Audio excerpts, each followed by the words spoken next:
my mute. Yep.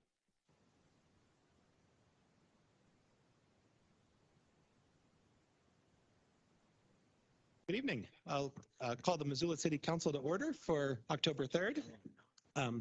We will get right into our agenda. I'm going to ask Ms. Rabine to start out with a brief. Well, let's do the Pledge of Allegiance first. If you please stand and join me for the pledge.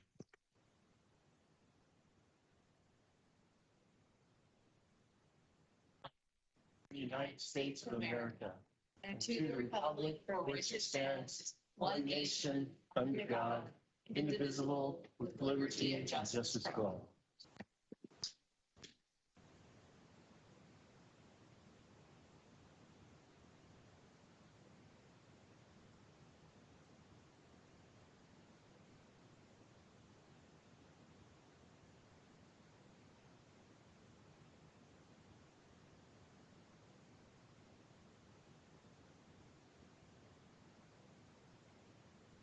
Bear with us as we manage a hybrid meeting technology issue.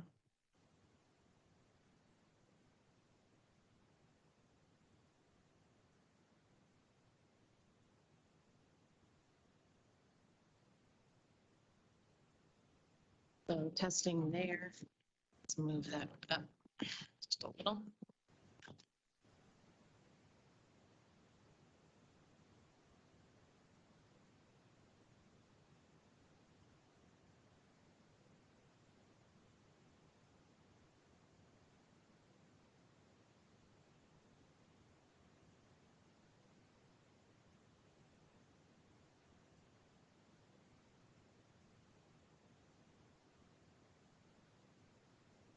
Ms. Rabine, if you just let me know when you're all set. Okay, I think I'm all set now. Okay, great. So before our roll call, if you wouldn't mind giving an overview of how to join our hybrid meeting. I want to get Kristen Jordan. Oh, somebody already got Kristen Jordan in the meeting. Thank you, whoever did that. All right, how to join our meeting.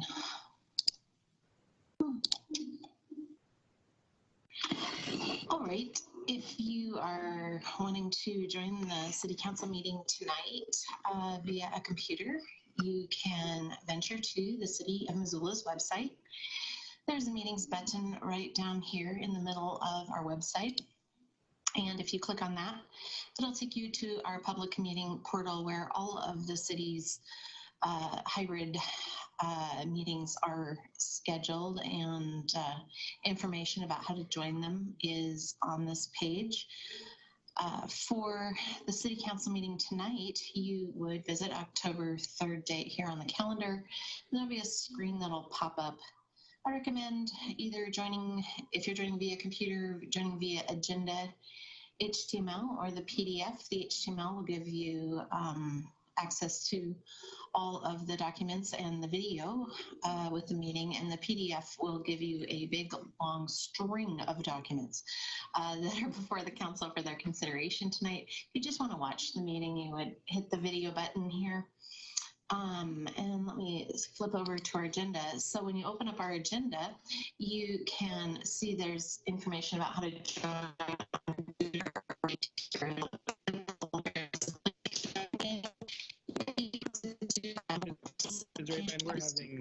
We're having issues hearing you.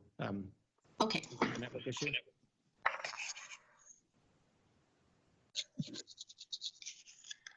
All right. Is this better? Yes. Okay. You can click here to join the meeting. And if you don't like computers and you would prefer to call in, you can certainly do that as well. We have a local dial number. It is 406-384-6960. And when you call in, Teams will prompt you for a phone conference ID. The conference ID number for this meeting is 387-736-445 and the pound sign. Teams will prompt you about how to raise your hand and how to mute and unmute, but If you want to raise your hand and lower your hand, you just press *5 on your phone's keypad to raise your hand, and do it again if you want to lower it. And you can press *6 to mute and unmute when Mayor Hess calls on you for public comment. I think that covers it. Thank you. Thank you, Ms. Rabine. Our first item of business is roll call. I'll note for the record that all members are present. We have minutes from September 26th. Are there any changes to those minutes? Seeing none, those will be approved. We can move on next to public comment on items not listed on our agenda. If you have any comment on something not on our agenda, you're welcome to come on up. Seeing none, I'm sorry, come on up.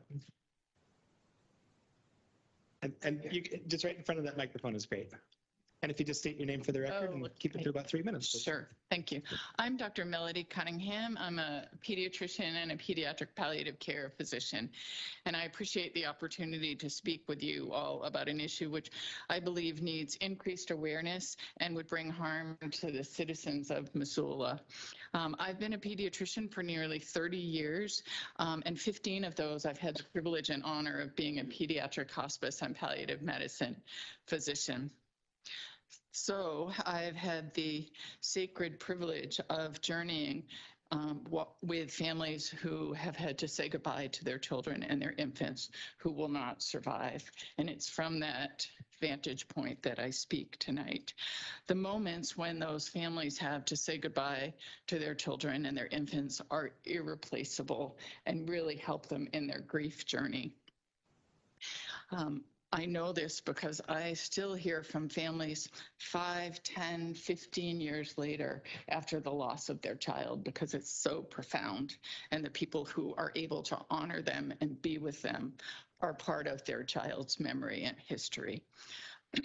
That these holy and sacred moments are at risk of being taken from families really hurts my heart immensely, and that's why I'm speaking tonight with a little quiver in my voice. That my most informed friends who are not in medicine aren't aware that this is potentially to be taken away from families really frightens me, because it's an important issue.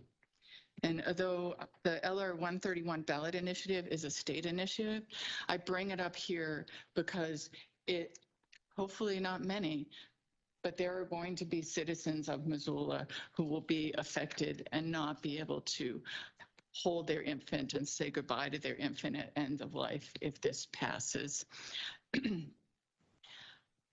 I respectfully thank you for the moments to speak from my heart and my professional experience on this really important issue that I truly do think has strong city and citizen implications. So thank you. Thank you for your comments. Anyone else tonight?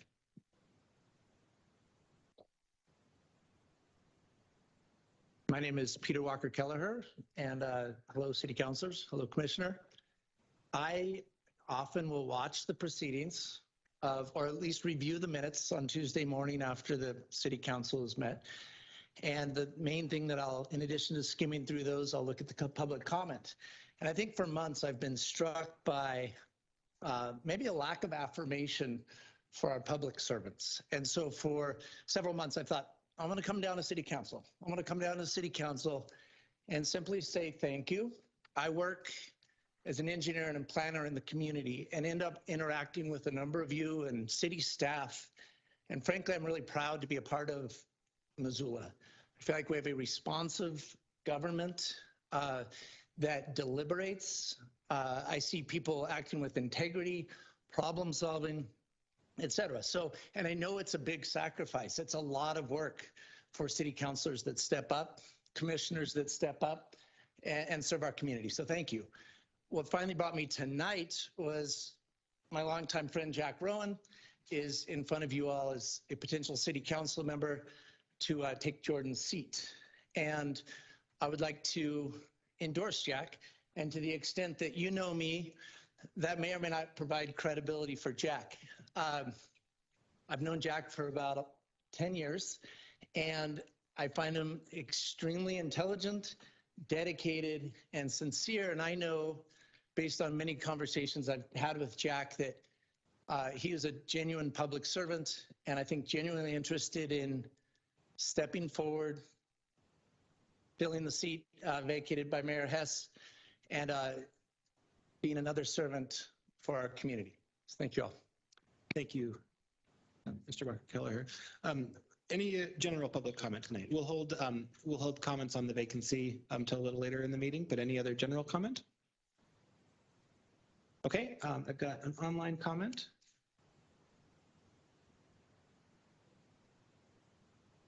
Andy, you should be able to unmute yourself.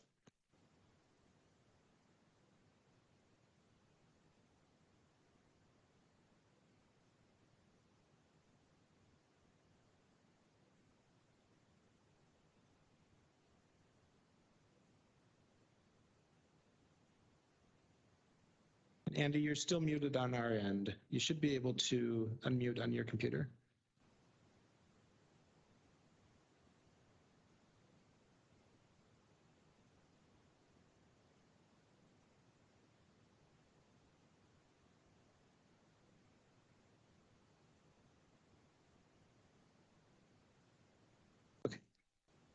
Okay, we'll come back to you, Andy, and I'll have Ms. Rabine read our phone numbers for participating by phone, if that helps.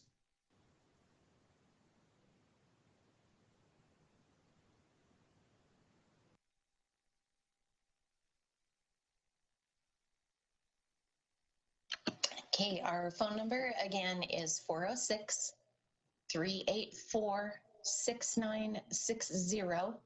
Conference ID number 387-736-445 and the pound sign. Thank you. Any other general public comment? Okay, I will watch for an incoming phone call, and we'll come back to this. Let's move on to announcing the committee meetings and changes to the committee agendas. Ms. Rabine? Thanks.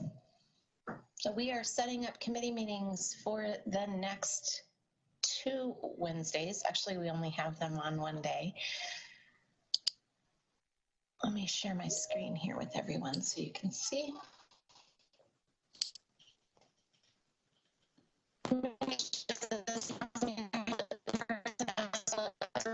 Via Microsoft Teams.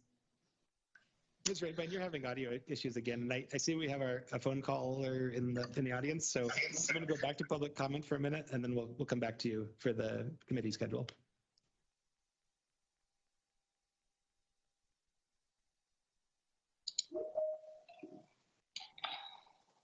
Okay, you should be able to unmute yourself.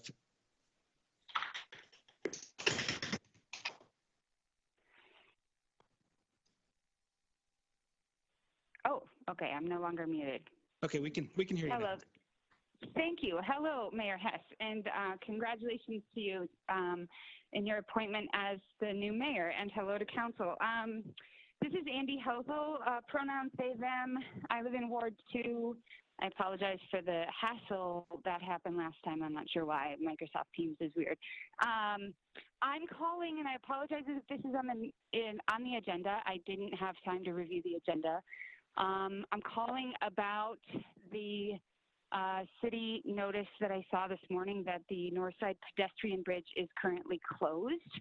I was hoping that we might receive comment from council this evening about the reason for that and the proposed timeline. I understand there are planned renovations for next summer, but that's so far from now, and it is a significantly, it just gets a lot of use for pedestrians and cyclists. In fact, for myself today, rode my bike under the Orange Street Bridge, which is not ideal in terms of safety, and I'm a cyclist who's pretty comfortable in traffic, and I know many are not. The other options are to go out of the way to the frontage road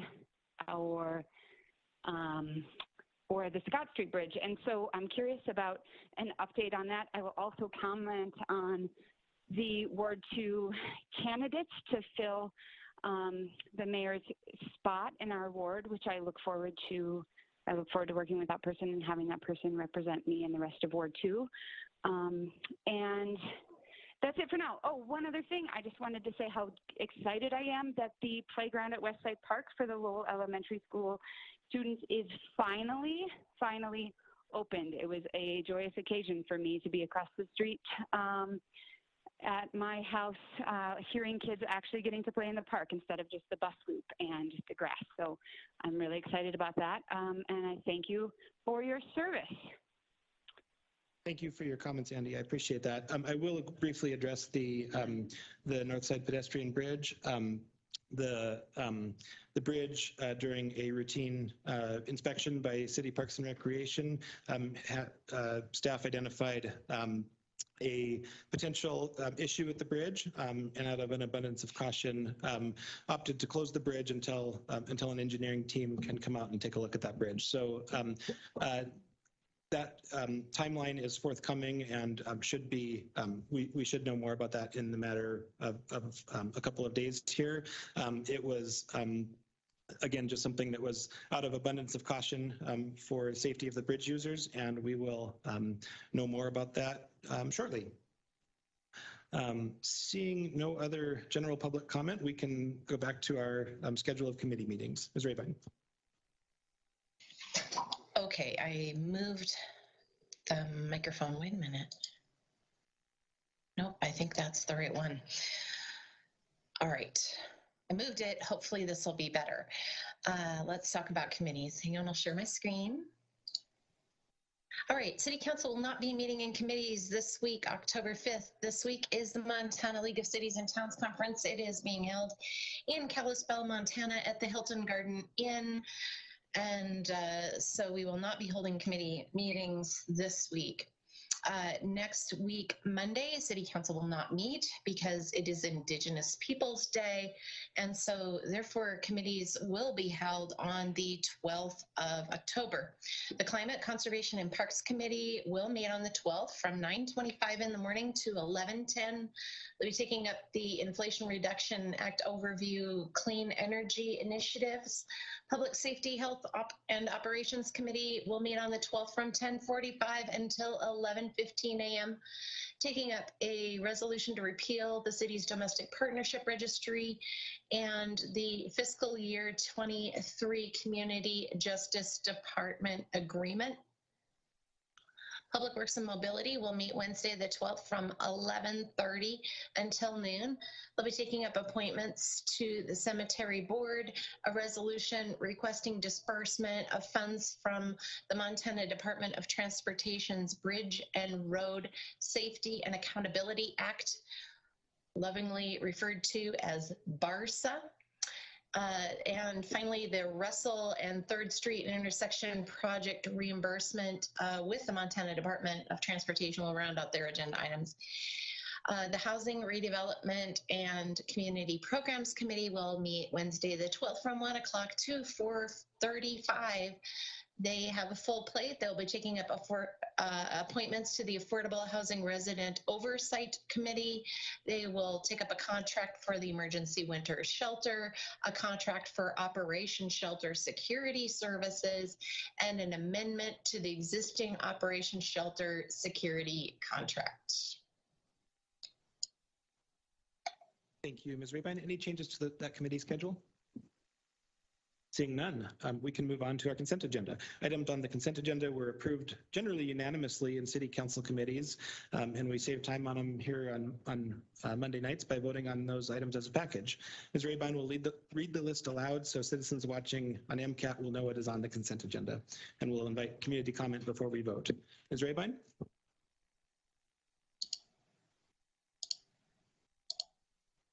Okay, tonight's consent agenda has 5 items. Let me double check. Yes, 5 items. The first is to approve accounts payable in the amount of $2,076,800. $866.49 for checks that are dated tomorrow, October 4th, 2022. Number 2 is to adopt a resolution relating to $1,583,470.53 of tax increment urban renewal revenue refunding bonds for Urban Renewal District 2, Series 2022A, and $2,231,535.90 of tax increment urban renewal revenue bonds for Urban Renewal District Series Taxable Series 2022B, authorizing the sale and issuance of those bonds and amending and restating resolutions number 7120 and 7756. Number 3 is to approve and authorize the mayor to sign the addendum to the services agreement for security services provided by Black Knight Security for City Hall facilities. Number 5 is to approve the purchase of one Pierce Ascendant ladder truck for the Missoula Fire Department from Pierce Manufacturing in Appleton, Wisconsin, Wisconsinites, in the amount of $1,400,000, including surcharges, change orders, and uplifting of the apparatus as approved in the core replacement schedule for this budget year. And finally, number 5 is to adopt a resolution of the Missoula City Council in support of the Missoula Metropolitan Planning Organization's Reconnecting Communities Pilot Program grant application titled Reconnecting East Missoula. Thank you, Ms. Rapine. Are there any questions on the consent agenda? Seeing none, any public comment? Mr. Hunt.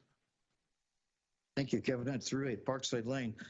Just with regard to item number 5.2, because of the manner in which this agenda item is written, I just wonder if someone might want to comment on what the bonds are really for. It's written just like, administrative legal jargon. And so what exactly are these being issued for? That would be something I think people would like to know, who perhaps like me didn't have time to go beyond the agenda to see what it was about. Thank you. Yeah, thanks for the comments. That's for the purchase of the bridge apartments on West Broadway. That's for the purchase of the bridge apartments on West Broadway. Any additional public comments? Okay, seeing none. Any comments from council members? Ms. Vasika. I would like to separate 5.2 and so vote on that separately, please. Okay. Sorry for the late notice of that one. That's okay. So on the consent agenda, we can have a roll call vote on items 5.1 and 5.3 through 5.5.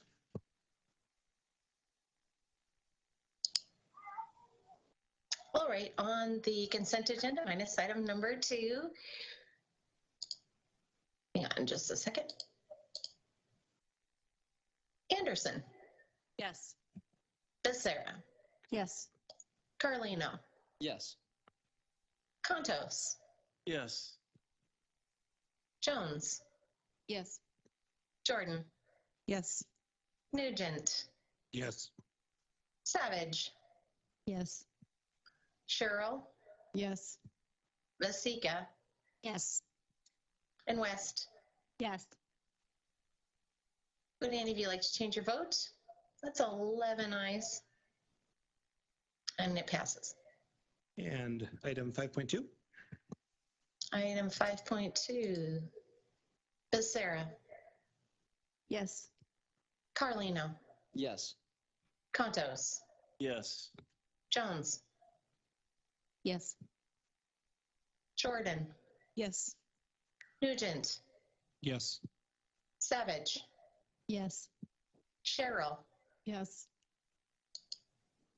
Vasika. No. West. Yes. Anderson. Yes. Would any of you like to change your vote? It is 10 ayes and 1 nay, and it passes. Thank you. We have no comments from city staff, agencies, the community forum, neighborhood councils, boards, commissions, or authorities tonight. We do have 2 special proclamations tonight. First of all, whereas code enforcement officers provide for safety and welfare of the citizens throughout the city of Missoula through the enforcement of local codes or ordinances facing various issues of building, zoning, housing, health, and life safety. And whereas code enforcement officers often have a challenging and demanding role and often do not receive recognition for the job that they do in improving living and working conditions for residents and businesses of local communities. And whereas code enforcement officers are dedicated and high qualified professionals who share the goals of preventing neighborhood deterioration, enhancing and ensuring safety, and preserving property values through knowledge and application of housing, zoning, and nuisance codes and ordinances. And whereas the American Association of Code Enforcement proclaimed the month of October 2022 as National Code Compliance Month and call upon municipalities and communities to join in recognizing and expressing their appreciation for the dedication and service by the individuals who serve as our code enforcement officers.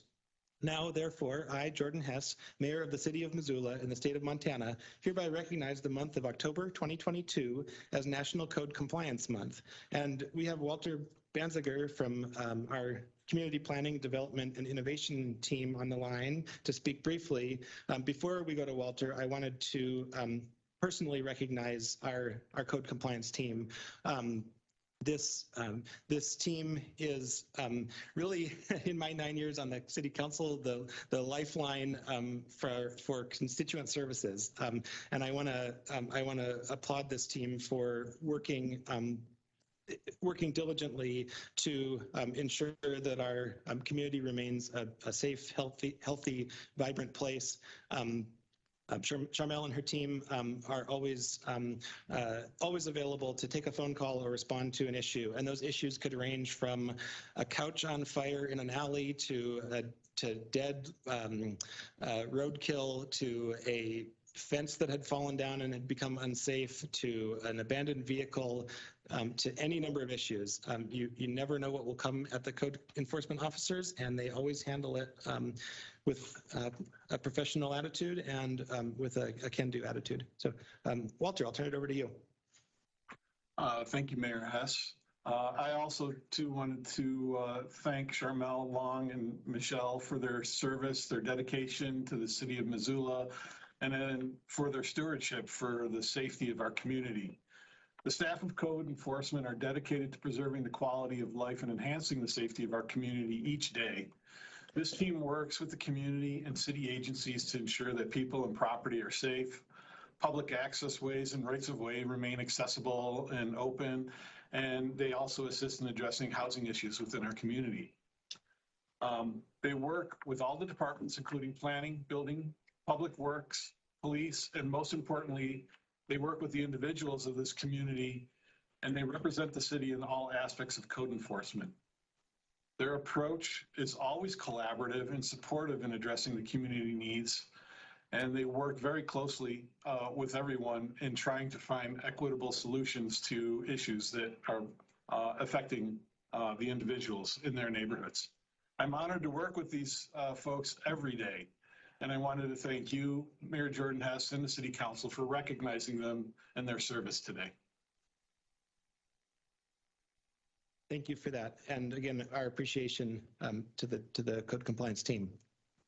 Our second proclamation, whereas chronic recurrent multifocal osteomyelitis, or CRMO, is an autoinflammatory disease affecting the bones of the body, causing pain, lesions, and inflammation, which can eventually lead to fracturing or breaking of the bones and other physical problems. And whereas the path to a diagnosis is often a long one, with many other possibilities that need to be ruled out, delaying access to appropriate medical care for those who are affected, and the limited treatments that are available are painful and expensive. And whereas the severity of the symptoms of CRMO and the limited public awareness of the disease can cause patients to be isolated and lead to depression. CRMO is often called an invisible illness, as many of the children affected appear fine upon first glance, but deeper down are dealing with high levels of pain, frustration, and sadness. And whereas the goal of CRMO Awareness Month is to raise public awareness and understanding of the disorder, which has numerous manifestations affecting children of all ages, races, genders, and backgrounds. Now, therefore, I, Jordan Hess, Mayor of the City of Missoula in the state of Montana, hereby recognize October 2022 as Chronic Recurrent Multifocal Osteomyelitis Awareness Month. I understand that we have Sean in the virtual audience tonight, along with his parents, Sierra and Tim, and I believe his medical team at Seattle Children's Rheumatology. I know that Sean and his family handles medical appointments and missed school and activities with grace and good humor.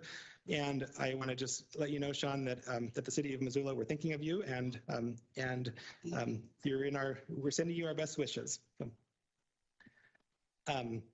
We have no items for final consideration, nor do we have any public hearings. We do have one committee report, and this is a joint committee report of the City Council and an action of the Board of County Commissioners. I'll turn it over to Commissioner Juanita Vero to call the county meeting to order if necessary. Commissioner Vero, are you in attendance?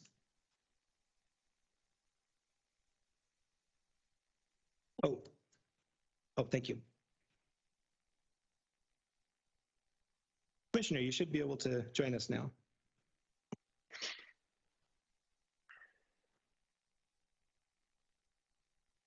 Hi, Mayor. Can you hear me? My mic was disabled. Is it working? Yes, we can hear you now. Okay, fantastic. Thank you. And yes, we're present and we're here to listen to this proclamation. Great. Or resolution, rather. Okay, so we have And I believe actually, yes, and I believe Commissioner Dave Strohmeyer is in person. He's sitting to my left, and Commissioner Slotnick is on the line virtually as well. So without objection, I'll turn it over to Jenny Merriam for our staff report. Ms. Merriam. Thank you. It's a lot more complicated than it used to be, right? Good evening, City Council, and special thanks to the county commissioners for joining us tonight. We are here to bring you a joint city-county resolution providing for a Bear Smart policy in the greater Missoula area. It directs staff to implement best practices and policies to protect residents and bears in the interest of both public safety and the preservation of bears in the Missoula Valley as wildlife living in natural conditions. We have tonight members of the Missoula Bear Smart Working Group. The working group has its roots in the local government resident partnership that has worked on wildlife issues, including the city's wildlife feeding ordinance and the establishment of the bear buffer zone for the past approximately 15 years. The group reconvened this past winter following a season of exceptional bear-human conflicts in our valley. This summer and fall, those conflicts have continued to escalate, and we've all seen news media coverage of bears in our community. The working group presented our intent to work toward a Bear Smart community program for Missoula to the Missoula County Board of Commissioners, the Missoula Mayor, and several City Council representatives on February 8th of this year. Since then, we have developed and published a Missoula Area Hazard Assessment and a management plan, which will serve as guide documents as we work toward becoming a fully Bear Smart community. The Bear Smart Community Program was developed in British Columbia. It is a voluntary, preventive conservation measure that encourages communities, businesses, and individuals to work together. Its goal is to address the root causes of human-bear conflicts, reducing the risk to human safety and private property, as well as the number of bears that must be killed or relocated each year. And it has been adopted around many communities in the West, including Durango, Colorado, is I think the one that we hear most about, but some other cities in Montana as well, such as Whitefish most recently. Tonight you will hear from two seasoned bear scientists who are members of the working group. Jamie Junkel, who is the man on the ground for bears as the bear manager for Montana Fish, Wildlife and Parks Region 2, and Chris Servine, who is the Grizzly Bear Recovery Coordinator for the U.S. Fish and Wildlife Service for many years and works on wildlife conservation worldwide and is president and board chair of the Montana Wildlife Federation. They're going to talk to you a bit about the reasoning behind becoming a Bear Smart community, what we found in the hazard assessment. Thank you.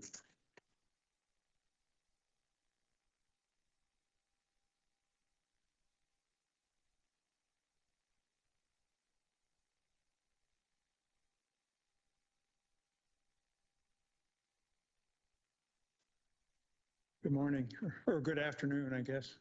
I'm waiting for my IT person here. Thank you for the opportunity to speak to you about this bear issue and the Bear Smart Missoula program. We've been working on this since February as the Missoula Bear Smart Work Group, and we've come a long way. And there's a good reason for this, because we have between 150 and 200 bears in the Missoula Valley right now. They're all black bears right now, but there may be grizzly bears here that we don't know about. So this picture is from the university campus, and that garbage can right there next to that bear, behind that bear, is the reason the bear is on the university campus. Missoula has bears, and we're having more bears all the time. This situation is aggravated by the fact that we're having more and more people moving into Missoula, and many of these people don't know much about living with bears at all, or living with wildlife in general.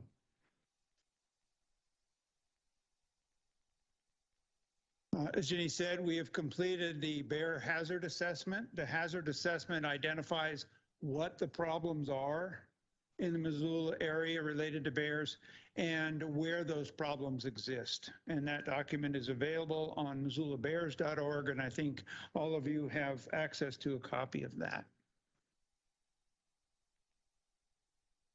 The study area that we used was similar to the zoning area and the recent zoning change.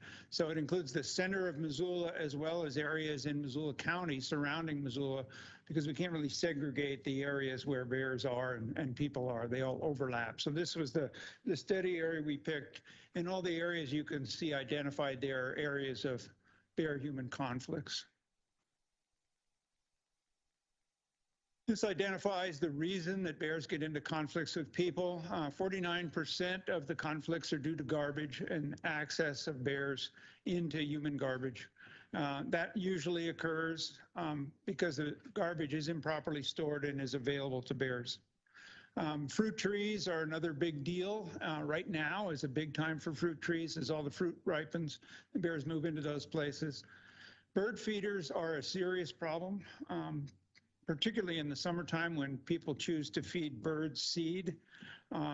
Seed is not necessary to be fed to birds in the summertime. There's plenty of natural foods, but by feeding birds seeds in the summertime, people are killing bears. This is a direct source of bear mortality. Hummingbirds are something else that is fed. As a bird feeder, you can feed hummingbirds in the summer, and we recommend in the management plan that the feeders be hung 10 feet high and at least 4 feet from buildings or trees. That way the bears can't get at them, the hummingbirds can, and you won't have a problem. Other issues, human food in freezers that are left maybe in garages that don't work after a while. Livestock and pet feed, particularly pet food that is left on the porch or in the carport or the driveway. That is a serious problem. People should not feed their pets at night and leave the food out. And you could see the various types of conflicts, but the majority of those are things that we can solve. This is the probability of interaction map that shows the risks of getting into conflict with bears. And as you see, as you move into the center of Missoula, the conflicts are really low where we are right now. But on the periphery, particularly in places like Rattlesnake Creek, East Missoula, Grand Creek, Patty Canyon, Blue Mountain, O'Brien Creek, Big Flat. All these are places where bears and humans overlap and conflicts have been ongoing. We have a lot of situations right now where garbage cans that are really available to bears are in bear habitat. This is in Patty Canyon. I took this picture earlier this year, and anybody that goes up Patty Canyon passes those blue garbage carts. They're easily available to bears. You just knock them over and the bears get into them. On the right is a picture of some garbage going up the hill where the bears get out a bag of trash and haul it up the hill and eat it. The next document we finished just recently is the conflict management plan. And that document details how to fix each one of these problems. It has a series of ideas and methods and efforts that can be put in place by the city and county government to reduce these conflicts that are identified that you saw in that pie chart. So it's possible to solve this problem. That conflict management plan is to guide you, city and county officials, toward effective strategies to minimize bear-human conflicts. It has all the resources in it that you would need to make good decisions, and it's based on the best management practices that we can come up with for people to live in bear habitat. I want to emphasize that this is a serious problem in the Missoula area. There are lots of bears overlapping with lots of people. This is causing property damage, garbage strewn across neighborhoods. I'm sure everybody here has seen that. An increased risk of human injury. This is a safety problem. Having these bears coming and looking for garbage around people is a human safety problem. The high cost to Fish, Wildlife, and Parks bear managers.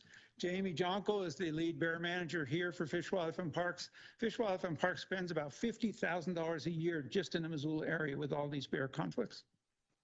The Missoula Valley is a death trap for bears because a lot of these bears get into conflicts and they have to be killed.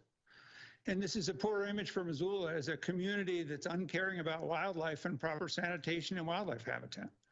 And there are increasing demands for public, from the public for action to do something about this. And we think that the Bear Conflict Management Plan has all the solutions that are out there that can really reduce these problems quite effectively. Garbage, as I said, is the #1 issue in terms of conflicts. 49% of the conflicts are due to garbage. Bear-resistant carts are now available from both Republic Services and Grizzly Disposal. From Republic Services, these carts, you can see a picture of one there. That's a 96-gallon cart, I think. It costs about $1 a week more for a household to have one of those as opposed to one of those blue carts. So it's not a lot of money, but it's a cart that the bears cannot get into.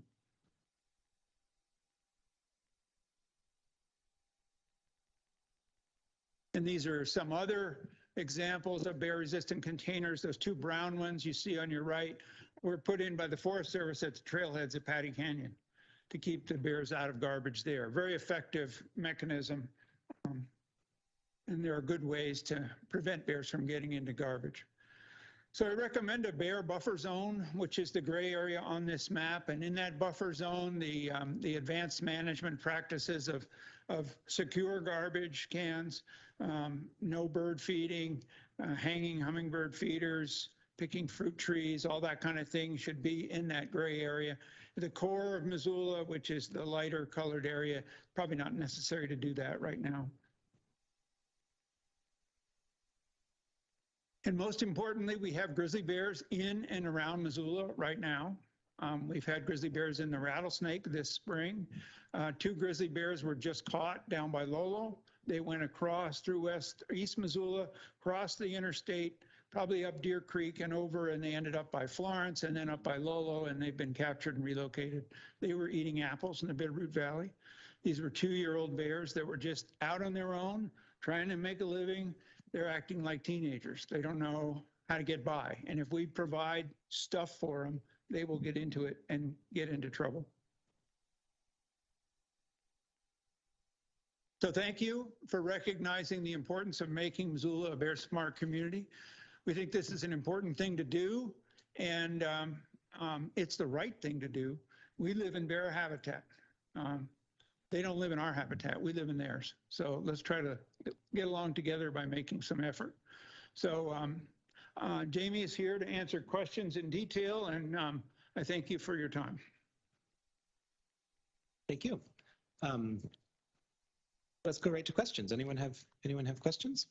Ms. Vasika. Yeah, thank you. With the creation of this resolution, I'm a little bit concerned about the ordinances that will be involved, and there's no ordinances yet, and they will come through council and the commissioners as they are made. Is that correct? Or are we voting on certain ordinances now? That's correct. Okay, thank you. And then I was also wondering if someone could speak to if they do encounter a bear getting into their trash, what, just for community knowledge, what they should do or not do. Let's see, Mayor, Commissioners, Council members, thank you for having me. Jamie Jonkel with Fish, Wildlife, and Parks. This year, our bears are in a kind of an extreme situation because of lack of natural foods. And they're going through what's called hyperphagia. So where all they do is think about food. And this year, we're seeing extreme hyperphagia. I had a call the other day. Fellow was just doing some woodwork. And had a couple sawhorses, and he was under an apple tree, and there were apples all around him. And the way he keyed into the bear was he felt something between his legs, and he looked down, and the bear was trying to eat an apple between his legs. And he like immediately freaked out, tried to move the bear off, banging hammers and boards together. All the bear could think about was the apples. So a lot of the bears that we're seeing this year are just totally in that element of eating and getting the food that's in front of you. If they're on a patch of clover and you're banging pots and pans and screaming at it, most of them are just ignoring you so they can eat the clover or dandelions on your heavily watered lawn. So it's extreme behavior that we're seeing this year. It's not the norm. But in the fall, bears always go into that same mode. But it can be dangerous, especially if people stumble onto a bear in a backyard, or a child goes out to empty the garbage and there's a female with cubs. And as you'll see in the assessment, there's just a lot of attractants here in Missoula that are no-brainers that we could fix. Sadly, our wildlife here in the West are going through kind of just generally across the West, they're coming down into our urban settings more and more. You see the same issues going on in Florida, the West Coast, the East Coast, Montana, even up in Canada, where we just have a lot more urban wildlife. So it's probably going to get more and more interesting as time goes by, and we'll probably be seeing a lot more black bears and a lot more grizzlies here in the valley. So if you do encounter a bear getting into your garbage, just stay away. Well, be wary. Just like if you're walking in Greeno Park, you should be carrying bear spray. If you live in the rattlesnake residential area and walking your kids to school, you should be carrying bear spray. That's how many bears there are just in the rattlesnake. I'm estimating right now 40 to 50 bears just in the rattlesnake drainage. So govern yourselves accordingly and always be thinking about bears, especially this time of year. Thank you. Thanks. Ms. Anderson. Okay, well, I'm going to digest that for a second. Thank you for that. My question, I guess, is for Jamie or whoever, from a standpoint of the other communities that have adopted these sort of ordinances and brought awareness to the community. Have they been able to basically have success in sort of the interface between humans and bears, which hopefully would lead to less bears needing to be euthanized or moved or? The answer to that is yes. Securing attractants does reduce the number of conflicts, reduces the number of bears because if there's not a lot of stuff to eat, then they don't come into town as much. Or if they come through, they just travel on through. You know, we have some natural foods here where bears are eating shrub fruits, say along the creek bottoms. They would be doing that whether we were here or not. But they stay a much longer time period and they become what we call food conditioned when they get things like garbage and apples and bird seed and things like that. And then they start just living with us. And that's not what we want. We want them to be separated. And under natural conditions, they might come and go and be here sometimes. But by securing the attractants, we will be able to reduce the number of times that bears are seen and the numbers of bears that are around. We'll never be bear-free community because we live in bear habitat. But we can reduce the number of conflicts and the potential for, as Jamie said, the guy standing there and all of a sudden there's a bear eating apples around there. So there are ways to do things better, and we can do that with this program. Thanks. Ms. Jones? Sure, I think, oh, I'm sorry. Looks like James. It's okay, I'll just add one thing. You know, sadly, whenever, you know, new things come around, there are people that don't want to change, but there are also bears that will not want to change. We do have quite a few professional urban garbage-seeking bears. And sadly, you know, some of those bears are not going to want to change their behavior. And we may see elevated attempts to get at garbage. You know, like this year, we've had a lot more break-ins into garages and homes in the rattlesnake, because in the rattlesnake, people are really trying. Well, so have some of the bears. And so sadly, over time, we will have to target some of these individual bears and most likely remove them. But once that memory is out of the population, by doing all these good things that we recommend, that behavior will never develop in the first place. Thanks for that. Ms. Jones? Sure, just kind of quickly for either Chris or Jamie. And I think you basically said this, but I think it maybe deserves to be bluntly emphasized. And that is that it sounds like we've got more people moving in. Our population is growing. Many people from out of this area who've never lived with wildlife before. And we've also got a changing climate. And this year has been very, very bad. But it seems like it's been building over the last several decades. And if we don't make changes, it will get worse and worse and worse. It's so important to start steering the ship in a new direction now. I mean, would you agree with that? Yes, good stewardship practices that are ingrained in Montanans will greatly assist with the issues involving bears. There's lots of really, really good programs out there too. So we have a lot of tools in the basket already that we can bring to town. The best example are folks that want to come out west, you know, live a simpler life, raise chickens, have a garden, have some goats. They learn pretty quickly that bears like goats and like chickens, like apples. But we've got some really good programs through all sorts of NGO groups to get free electric fence. And then we actually have a great support group to help the public, you know, solve issues that they're having with wildlife. So. Thanks. Ms. Cheryl? Yeah, thanks. And thanks for the presentation. And we saw this last week as well. So I appreciate you coming twice. I just wanted to make a note that you don't have to wait for us to pass the resolutions to get like the trash cans and start doing this.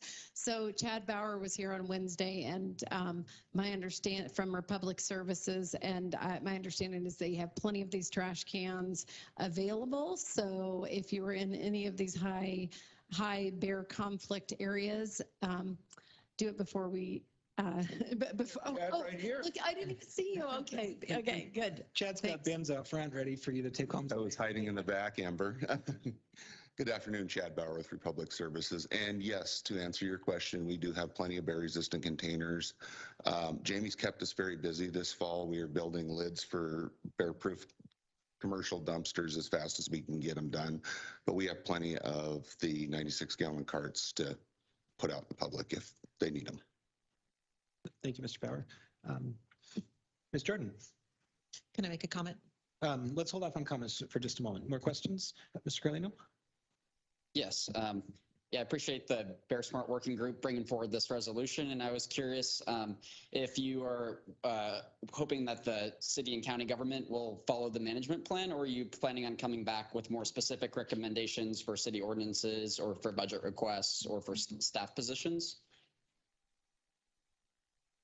Well, we are still here and we're still available to help you. I think there's sufficient details in the management plan to get started.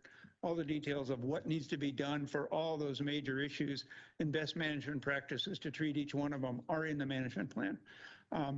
If you need us to help you out in terms of suggesting new ideas or new plans or maybe budget needs or things that maybe could be done, we're here and available to help you. We're not disbanding. So we're a bunch of citizens of Missoula and we're here to help and we'd like to see this through. So anything you need from us, we're happy to help out. So Thank you. Additional questions? Okay, seeing none. And commissioners, feel free to raise your hand and weigh in at any time as well. What we'll do on the council side is I'll take a motion from Ms. Anderson, as this was in the committee she chairs, and then we will go to public comment and then come back for council discussion. Ms. Anderson? Okay, thanks. We had moved it around, so I'm found it. Okay, here we go. I move to adopt a resolution providing for a Bear Smart policy and directing staff to implement best practices and policies to protect residents and bears in the interest of public safety and the preservation of bears in the Missoula Valley as wildlife living in unnatural conditions. Thank you. That motion is in order. Commissioners, do you need anything at this time, or do you want to hold off? Commissioner Vero? I defer to, nope, we've been briefed on this. I think we feel pretty good about supporting this, but continue on. Okay, great. So we can go to public comment now. Oh, yeah, okay. Yeah, Juanita, this is Dave. I would move that the Board of County Commissioners adopt the resolution.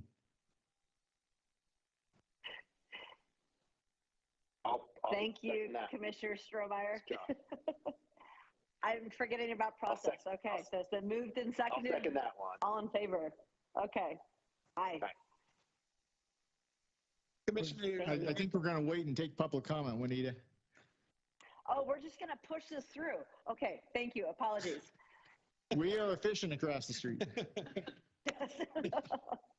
Okay, we'll go ahead and go to public comment. I've got an online public comment first from Brett Haverstick, and you should be able to unmute now.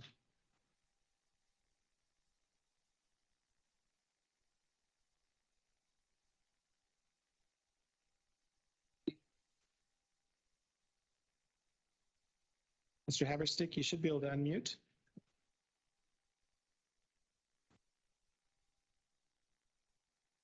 Anyone in the room while we wait? Come on up.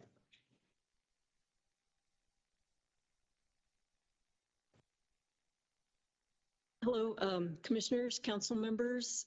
My name's Nancy Heil. I'm here on behalf of the Rattlesnake Creek Watershed Group, speaking in support of your adoption of this resolution. As been noted, we have a lot more bears moving through the valley in this bad berry and natural food year, and more people moving into the area who really aren't bear aware. We deeply support bears staying wild and humans staying safe as part of our living in this place, in this watershed. And addressing this is going to take all of us working together as community, We believe that local government engagement and support are essential to an integrated community approach, and we really appreciate the city and the county working together on this. The Bear Smart resolution sets the stage for additional work, and we urge your adoption of it. Thank you. Thank you. Hi, I'm Brandy Atanasoff, Ward 5.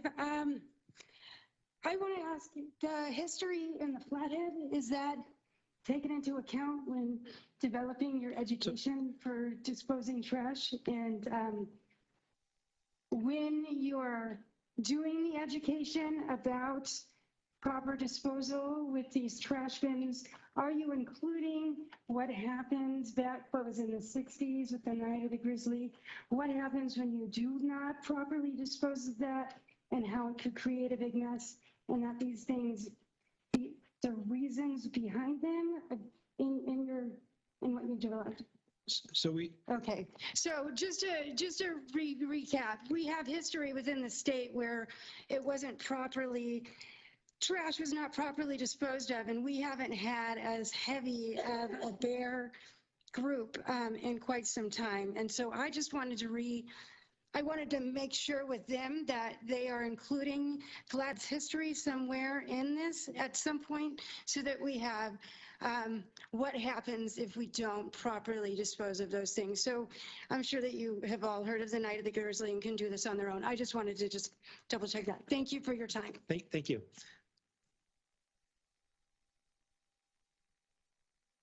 Hi, I'm Radley Watkins. I'm here tonight as a citizen of Missoula, the city of Missoula. I live in the Deanstone area.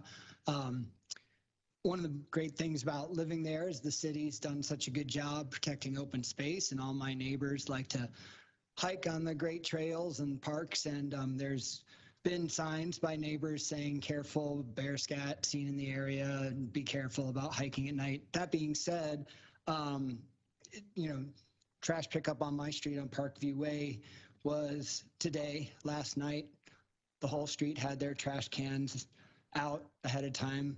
And I really just think, this resolution will set the way for people to get the message that things need to be done differently. And we really need an education campaign from the city and the county on not so we can necessarily protect the bears in our community, but so that we can keep these bears from being conditioned to our food sources. So thank you for hearing this, and I encourage you to support it. Thanks. Thank you. I'm Beth Judy, and I'm speaking as a citizen of Missoula. I live in the lower Rattlesnake. I started working on the problem of humans attracting bears probably around 2007.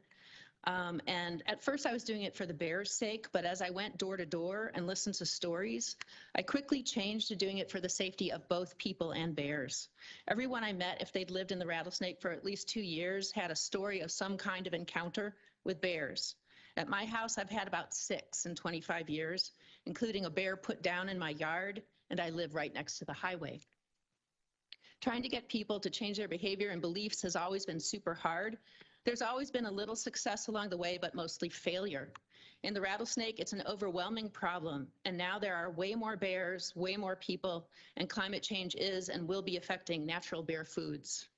The Missoula Bear Smart approach gives me more hope than I've ever had that we can get somewhere with the problem, especially over time. The reason for my hope is that the Bear Smart approach is comprehensive. Key stakeholders have come together and are focusing on this problem together. Becoming Bear Smart will still be daunting and hard, but now I believe it's possible, especially if we do some smart marketing and outreach along with the rest of the work. I earnestly urge you to adopt the Bear Smart resolution so we can begin the journey to becoming a Bear Smart community. Thank you. Thank you.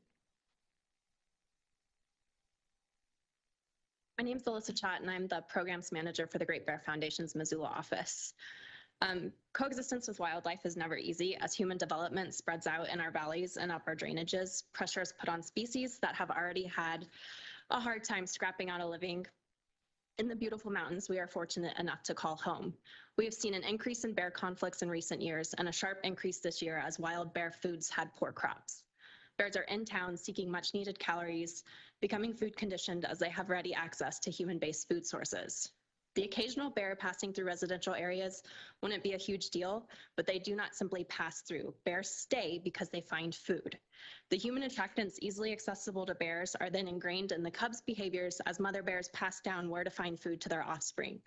These bears will return to town as adults, and the cycle will continue as long as human-based food sources are easily accessible.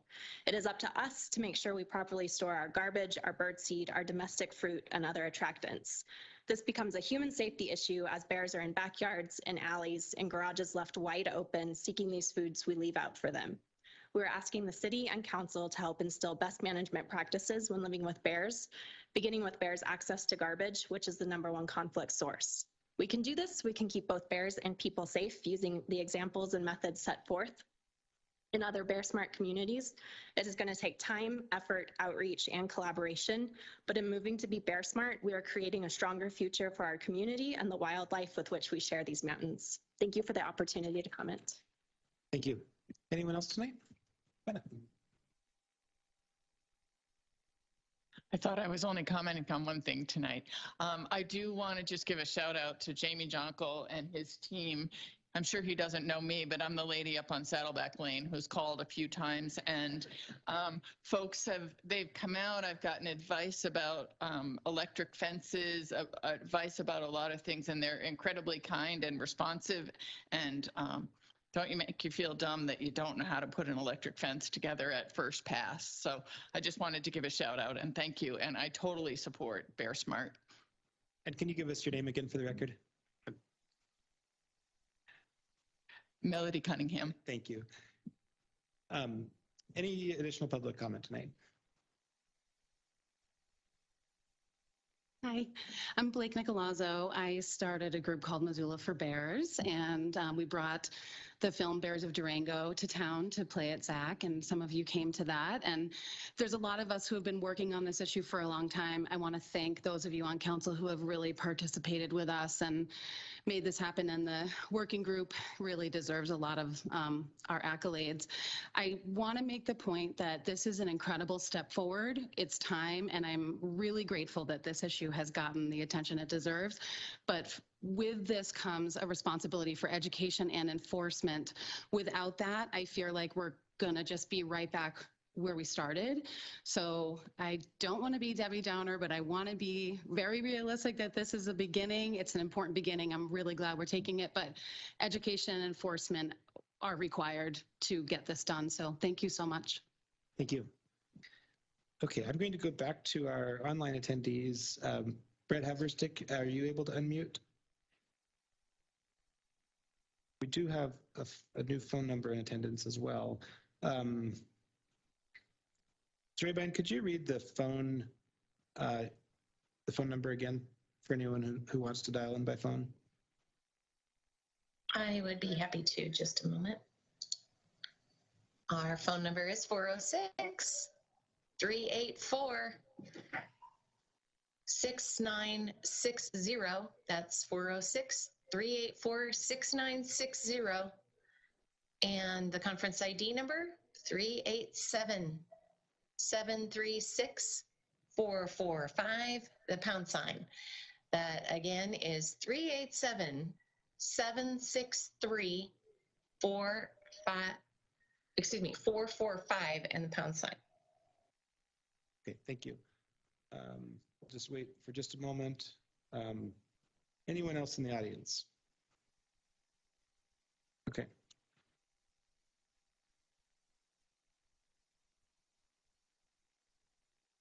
Oh yeah, you can come on up.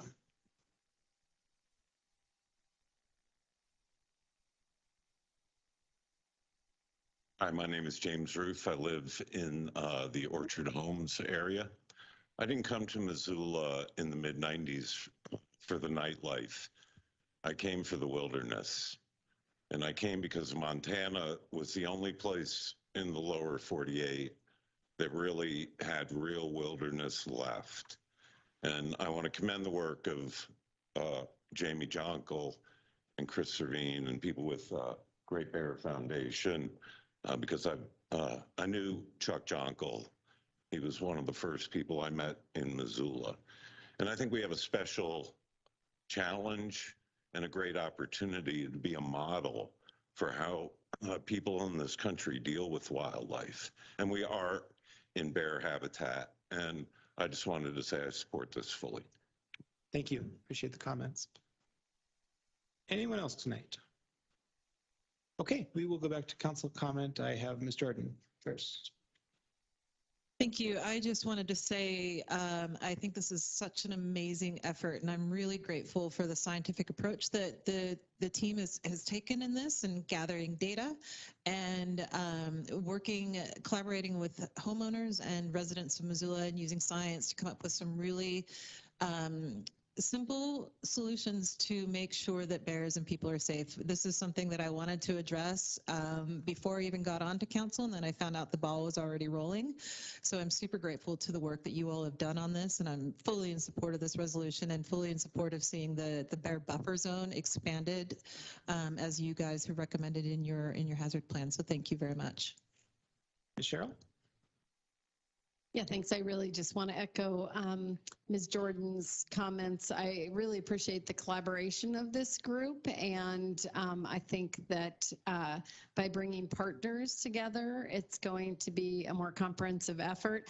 I'm fully in support of this. I will look forward to some of the resolutions that Ms. Vasika spoke of coming forward, and then of course we always have to talk about enforcement. We'll get there.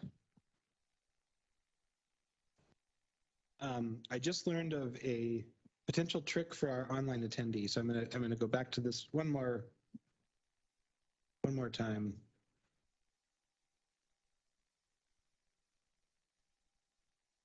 Brett Haverstick, you may be able to unmute now.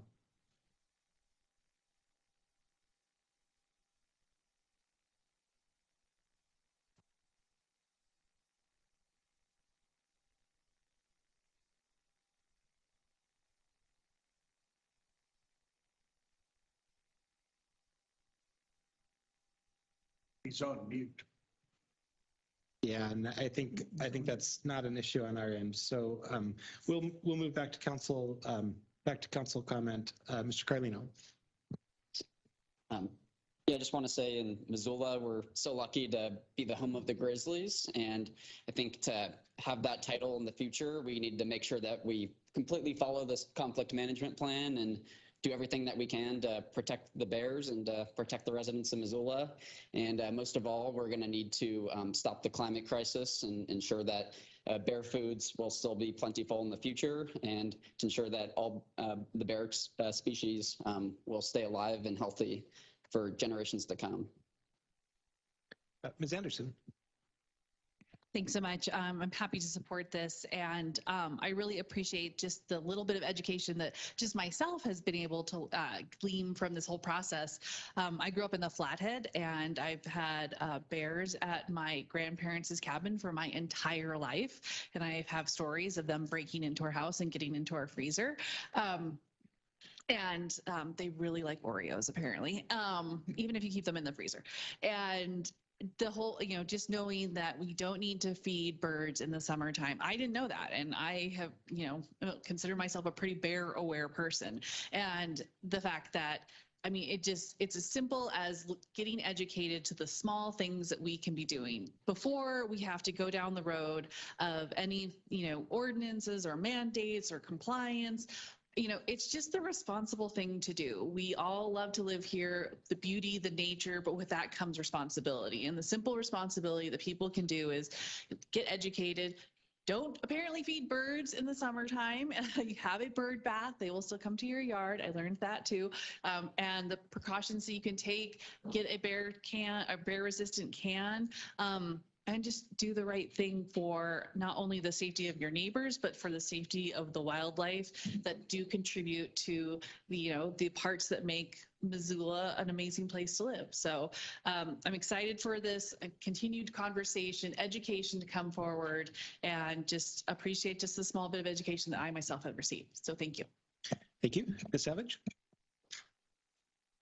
just wanted to echo my colleagues here. I really appreciate all the work that went into this, and I love like the idea of a working group that has come together to do all of this. I think it's wonderful, and it's been well communicated to us, and I really appreciate all of that. I'm one of the Ward 1 representatives, so it is not lost on me that giant red stripe that we also call the rattlesnake on your map. And I don't know about you, Heidi, but I get like bear poop pictures emailed to me quite a bit in the driveway, at the bus stop, in the middle of the road.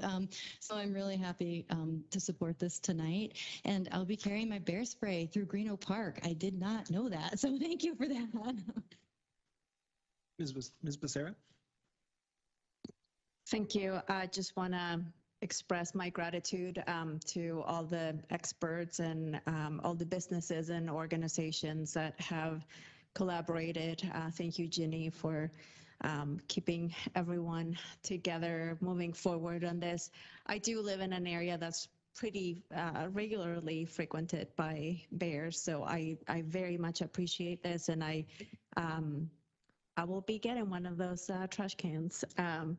I just want to say that resolutions are not the solution, but it's what sets us up to hold ourselves accountable. It's how we as a community can hold ourselves accountable to do more, to take the next step, and to think about ways in which we can provide incentives and also enforcement in our community for this very important issue.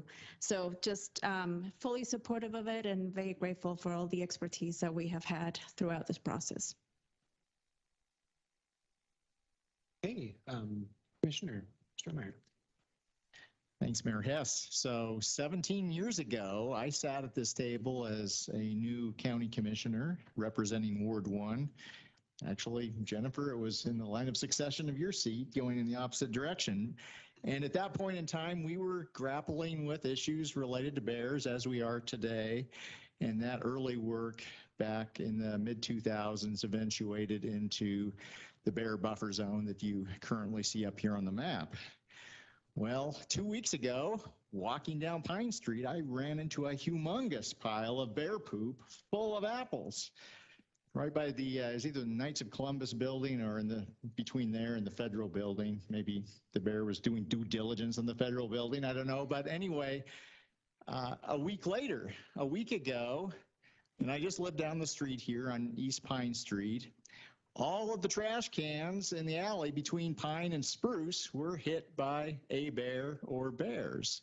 And so what we continue to deal with is some level, particularly in the urban core here, of ignorance about the fact that we have bears. We live in bear country and we have bears in our midst right downtown. So I see this resolution and the good work that Chris and Jamie and Ginny and many others have done in pulling this resolution together to pull the working group together as a real evolution in our thinking as a community about living with bears. So I'm delighted to see this before us tonight and to take the next concrete steps to actually make change, not only here in Missoula, and I'll remind folks, Missoula is in Missoula County, but outside of the city limits in Missoula County also. Thanks, Commissioner. Anyone else tonight? Okay, seeing none, we've had a staff presentation and council comments and questions and public comment, and we can have a roll call vote on the motion. Ms. Rabine. Okay, on the resolution, I think we're starting with Carlino. Yes. Contos. Yes. Jones. Yes. Jordan. Yes. Nugent. Yes. Savage. Yes. Cheryl. Yes. Vasika. Yes. West. Yes. Anderson. Yes. And Becerra. Yes. Would any of you like to change your vote? That is 11 ayes. And the motion passes. And turn it over to the commissioners. Commissioner Vero? Okay, is there a motion? I think we already did that, Juanita. Moved and seconded. Okay, we're moving forward. All in favor? Aye. Aye. Thank you all so much. Thanks, everybody. Thank you. And thanks for joining us tonight, commissioners. We appreciate it. You're welcome to stay around as long as you'd like. Okay. Okay. Thank you all for the work on that good piece of work, and I look forward to partnering to implement this. It's a good piece of business. We have one item left, and this is to appoint the Ward 2 to appoint a new member to Ward 2 to fill the vacancy. And Ms. Rabayan, would you mind giving us an overview of the process to date and what we will be doing tonight for the good of the order? I would be delighted. I'm sorry, let's, it looks like we might need a brief recess. Let's recess until 7:30. We'll be back in order at 7:30.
Okay, we can go ahead and come back into order. Give everyone a minute to get settled.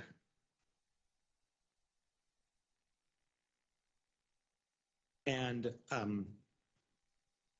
Ms. Rayban, we'll go to you for an update on process to date and process moving forward tonight.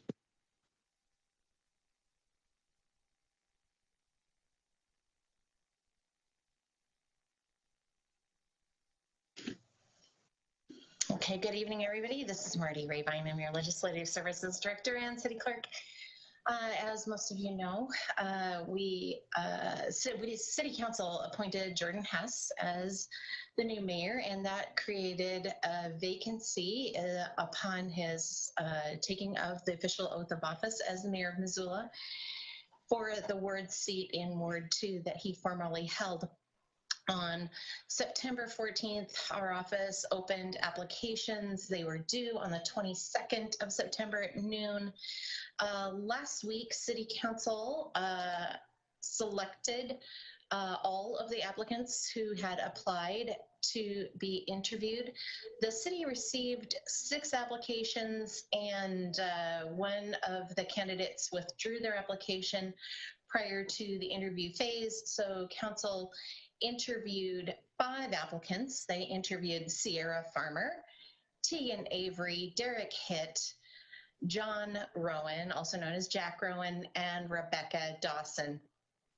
Those interviews were conducted by the City Council's Committee of the Whole last week, Wednesday on September 28th. And during tonight's meeting, the City Council will make nominations from that pool of applicants and vote to select a new Ward 2 representative. The City Council has a City Council rule that if there are 2 successive roll call votes wherein the votes cast are exactly the same 2 times in a row, that further nominations can be taken, and those nominations can include people who may not have applied for the position but are qualified to serve. And I think that's as much as I can add to the conversation at this point. I'm here if you have questions. Thank you, Ms. Rabine. So our process tonight will be that I will take nominations, and then I'll take public comment, and then we will have council comment, and then we will begin our voting. Any objections to that process? Ms. Vasica? Oh, sure. No objections, but Marty, will you be doing the grid that you had during the mayor election night? I have the wonky spreadsheet adapted for Word 2, yes, and I'll be showing that on the screen when we get to nominations.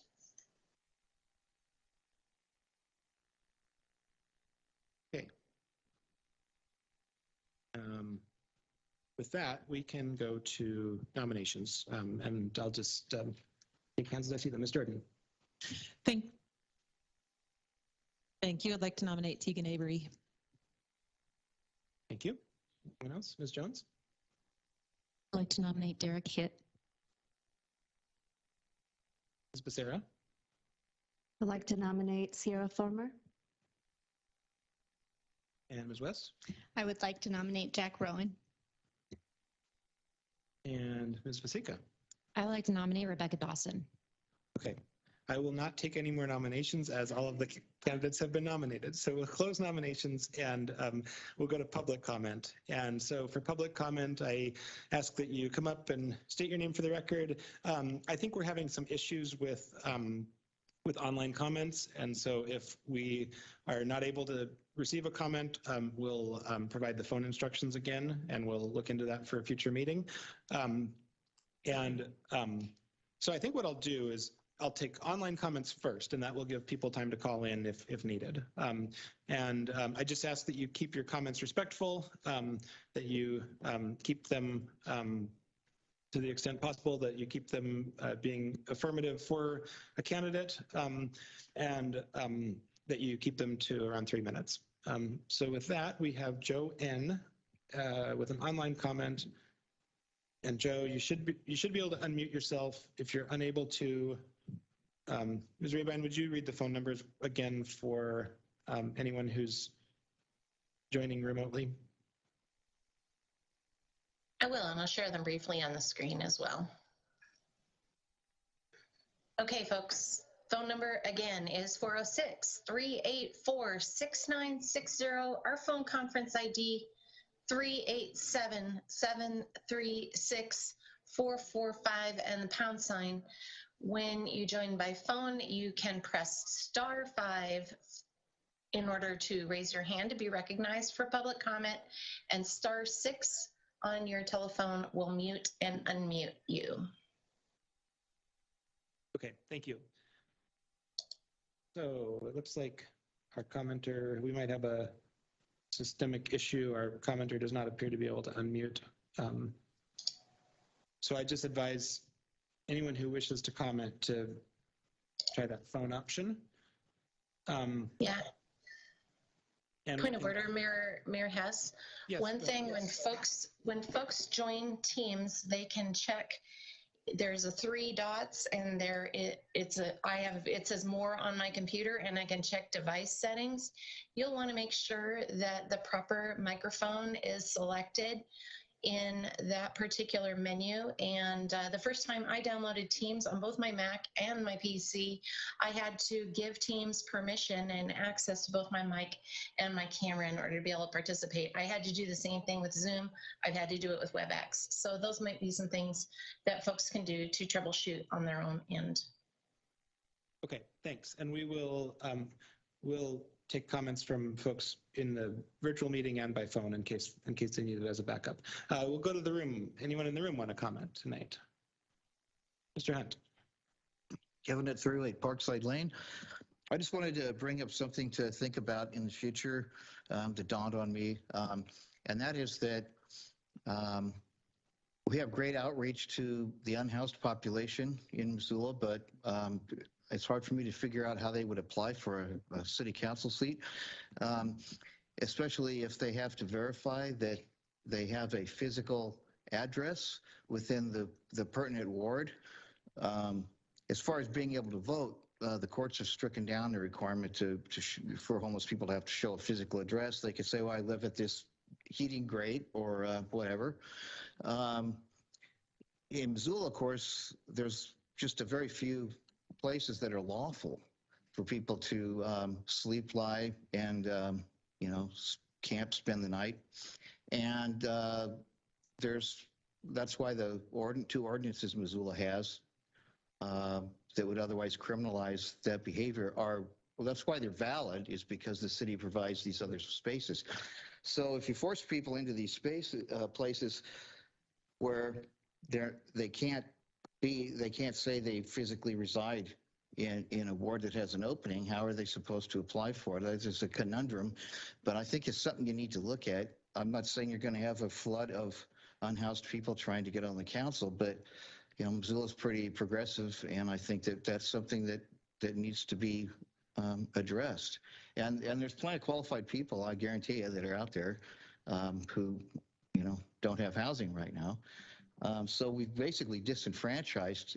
They probably don't know about this or don't know they have the right to do it either. But the fact that they just aren't, if the system's being followed, would seem to absolutely preclude them from applying for a council seat. And I think that's something that needs to be looked at. So other than that, I hope that there'll be support for Jack Rowan tonight when you vote. Thank you. Thanks for your comments. I'm going to go to a phone commenter. Phone number ending in 649. You should be able to unmute. Press *6 to unmute.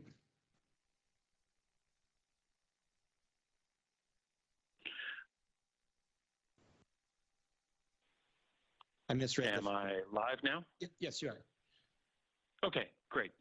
Thank you. My name is Joe Nickel. I live in Ward 2. I actually live at 1618 Howell Street, which, if you look that up, is right next door to Jack Rowan.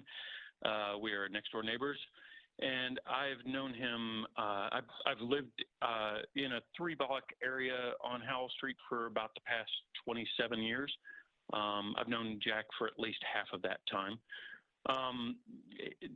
Jack's background in building houses, of course, means that he's always there to lend me a tool and a hand with anything that I have going on in my house. I've had a lot of projects going on, but more importantly, I think his background in building community means that he's constantly helping other people in this community.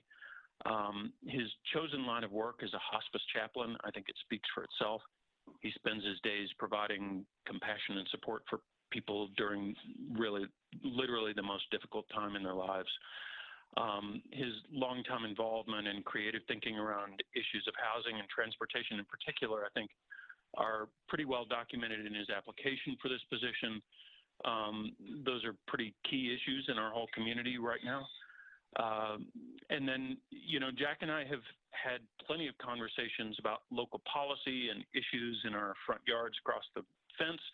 And Jack is usually miles ahead of me on thinking about these things. He's well informed. He knows what he's talking about. But at the same time, we've never sensed that he approaches those conversations with blinders or rigid thinking, which I think is a really great value for somebody on the council. And I guess lastly, I want to mention a point about civility in this time of deep divisions, at least culturally, nationwide, even locally. One day last year, early in the school year, my teenage high school son came in the front door, and just like the first thing he said to me was, "Dad, Jack is like the nicest guy in the world. What's up with that?" And I'm not sure what's up with that, but I think we need that as much as we need anything as we work to build a really connected, kind, and compassionate community that is working on important issues to support everybody in the community. So for those reasons, I would strongly encourage you to support his nomination. And I'm looking forward to having those conversations with my city councilor across my fence pretty soon. Thank you. Thank you, Mr. Nickel. Anyone else tonight in the room or online? Come on up.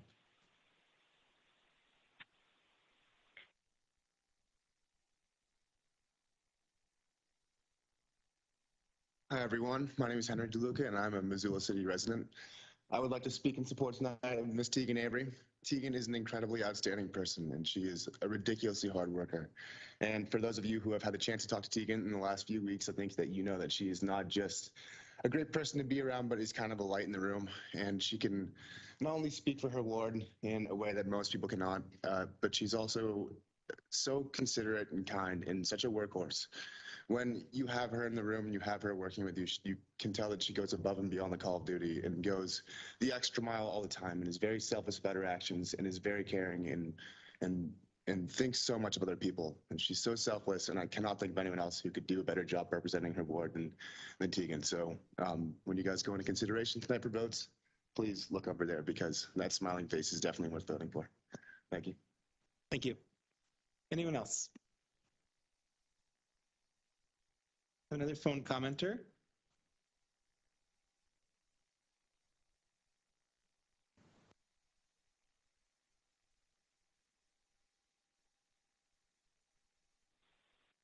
Phone number ending in 0026. Yes, can you hear me? Yes, we can. Hi, Mr. Hess and committee. I just want to say thank you for your time, and just wanted to speak about Rebecca Dawson for Ward 2 City Council. She is an amazing woman. I can attest to this because she is also my wife. And I just wanted to call and say that, after 24 years of marriage and seeing her passion and commitment for the community, for Missoula, her running for city council, running for different positions, and, going to these meetings and seeing everything she does for this community, being involved with the nonprofits she's involved with. Obviously, I'm a little biased as a husband, but I can also speak to how many people come to her and speak to her and, are always interested in her influence and her opinions. And she takes the time to listen to what everybody has to say, look for the feedback from everybody, and really weigh the the pros and cons of what everybody's saying, and she looks at it from both sides. And, I owe it to her after putting up with me for 24 years. So I just would love everybody to consider her and what she would be bringing to the table and everything. Like I say, it's a biased opinion, but love her dearly, and I know that she would do an amazing job for this city and, would build great relationships with everybody on the city council. So I just want to say thank you for your time, and I hope you guys all take a moment to consider her and what she would really, truly be bringing to the table. Thank you. Thank you, sir. Can we get your name as well? James Dawson. Perfect. Thank you. Anyone else tonight? Hey. I've been with me for 24 years, so I just love Seeing no additional public comment, we can go to council comment. Not everyone all at once. Ms. Anderson? Okay, well, I just thank you, everyone who took the time to apply and for your interest in serving in public office. And it is rewarding and really hard. And I just want to take a moment to thank the supportive partners who it's very sweet, and it does really take a lot. You take time away from your family, and so the fact that you have supportive partners in your lives is nice, because it does take all of us playing our part to make our community work, and we each have a part to play. So thank you so much, everyone, for showing the interest and taking the time. And I hope that even if you're not selected tonight, whoever that is, you find other ways to give of your time, talent, and treasures. Thanks. Thank you. Ms. Jordan? Thank you. I also want to echo Ms. Anderson's comments. I really appreciate the fact that people are willing to enter this process, and it's tough. It's been a tough to wade through the applications and try and figure out what's best in this particular circumstance. I just finished a master's in public administration, and one of the key take-home points in that program was representative democracy. And when I look at the makeup of our current city council, I see that one of the largest age demographics in Missoula is poorly represented on this council, and that's one of the reasons of many that I'm going to go through why I'm supporting Ms. Avery. We need to have representative democracy in our city council. We need to have younger folk taking positions of power and policy in this town to make sure that we are addressing the needs of the next generations. I also think that the requirements of this position, including the low pay, mean that a lot of people don't have the capacity to apply for this position and be considered. And I think that that makes it hard to have a representative democracy on our city council because of the schedule and the pay. We just need, in my opinion, we need younger folks in policy making decisions. A couple things, again, that I really liked about Miss Avery is that she's got 2 bachelor's degrees, one in political science and one in economics. We don't have a strong economic background or representation on our city council, and I think that she would bring some really good ideas related to economics. I should also say she has a master's in economics at the age of 24 as well. So she's well educated. She, as her person who spoke to her, I'm not sure what your relationship is, but you came up and spoke to her ability to work hard. I can see that. And the fact that she's got 3 degrees at the age of 24 is really impressive. Another thing I really like about Miss Avery is that she's a professional researcher. She's able to take data and make data-driven decisions, and that's what we need on city council. We need people who can make data-driven decisions and who won't be impressed by bias or other types of things that aren't based in fact. Another issue that I think is a strength for Miss Avery is the fact that she's a renter. There are a lot of folks who own homes on city council, and I think that we need to have more representation from folks who are renters, because renting is going to squeeze out, or the high price of renting is going to squeeze out a really important group of folks that we need in Missoula to make it as diverse as it is. Ms. Avery has also done research about Missoula's affordable housing crisis, so she has ideas on how we can approach this issue on city council. And she's currently serving on the Missoula Housing Authority Board, which means that she is ready to roll her sleeves up and get busy and start some work. On a personal note, I feel like my generation has been telling younger generations their whole life that we can't wait until they're old enough to vote and run for office because they're well informed and they're well educated and they know how to right the wrongs that my generation has made. I think it's time for some of us to let go of control and step aside and start encouraging young policymakers to be at the decision-making table because they represent a demographic that is critical to ensuring that we address climate collapse and we have affordable housing and we live in a safe neighborhood. And I think it's time to start mentoring and encouraging young policymakers. And so that's why I'm in full support of Ms. Avery's taking the position tonight. Thank you. Thank you, Ms. Jordan. Ms. Sherrill. Just listening and I forgot that I had my hand up. I thought this was a really talented group of candidates, and I mainly just want to say that many times we have more talent than we have space for on the council. I'm really thankful. I think they're the things that we look for, and I agree the renting is important. Having renters on council, there's more than one of those that applied. I just really want to let everyone know that I appreciate their interest in this. It is a hard job. It's a hard job threading the needle and going through policies and trying to figure out the domino effects of things that you do. So and it is a low-paying job for the number of hours that you spend, and so it does. I agree. Representative democracy is very hard for this job. So that's all I wanted to say. Okay, thank you. I have Ms. Vasika next. Thank you. And I wanted to echo what everyone else just said. It is a hard job, and you are definitely not going to make everybody happy.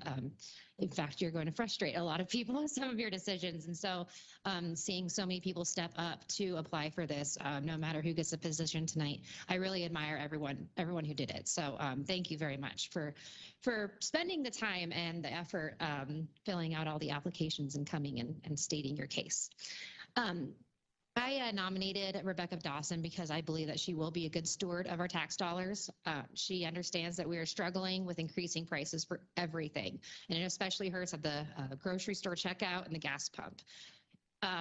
She will absolutely do her homework and will ensure that your hardworking dollars that go from your property taxes that we are the stewards of, she will ensure that they're used purposefully and responsibly. And I know that she will work with everyone on council. I was really impressed with her interview and the letters of recommendation that received for her, especially one that came from her boss and her husband, and just admiring how hard she's working and that they are willing to let her do even more for her community is really impressive. She also delivered a handwritten note, and I thought that was really, I was impressed by that as well. She's ran for this position before a couple of years ago, and that shows her dedication and her admiration for being a representative of her ward. During her interview, she stated that we all gain momentum as we actively engage with constituents. I think that's a fabulous attitude, and I don't know how she came up with that quote, but that was a really good one. And even if she's not chosen tonight, I think that that's a great attitude for all of us to have. Her concerns with high taxes and our high crime rates are absolutely valid, and I hope that she gets this spot tonight so that we can tackle those issues alongside her. Thank you. Ms. Becerra? Thank you. As the only Ward 2 representative right now in council, I have to say that after the passing of Mayor John Engen, I was a little worried about how quickly we needed, well, after appointing Mayor Hess to the mayoral seat, I was concerned about how quickly we were gonna be able to fill that seat and who was out there that would want to take on that responsibility. And I have to say that I am incredibly grateful to all of you who are here for putting in your application and coming before this body. It is not easy to do. I've been in your place as I was appointed to Ward 2. a few years back. And I want to say that representation on council comes in all shapes and forms and colors. I wasn't even born in this country, and I'm here because I'm committed to Missoula, the place that I call home. I believe that what matters the most when serving on council is how committed you are, how dedicated you are, and that you take your seat on council with a lot of responsibility and a lot of humility, and that you show up. With that, I want to say that I nominated Sierra Farmer because I believe she brings to the table a lot of the tools that we are going to be needing in the years ahead of us, primarily those related to growth and development. I think she also is from an area of Ward 2 that I think would benefit from having someone from that area. And I believe that she will collaborate and bring a fresh perspective and a perspective of having experience in different levels of government with a lot of policy experience. And like I said, I think land use perspective is one of the main reasons I nominated her. But with that said, I want to say that all of you have impressed me, and all of you bring so much to this community. And I do hope that if you don't get nominated, that you continue to be active in Missoula through your neighborhood councils or one of the many boards and commissions that we have, because you all bring something very special to the table. And I appreciate you all being here and going through this process. It's probably, like I said before, it's probably one of those interviews that you will never forget because you have 11 people judging you to some degree. So I appreciate you coming forward. Thank you. Ms. Jones?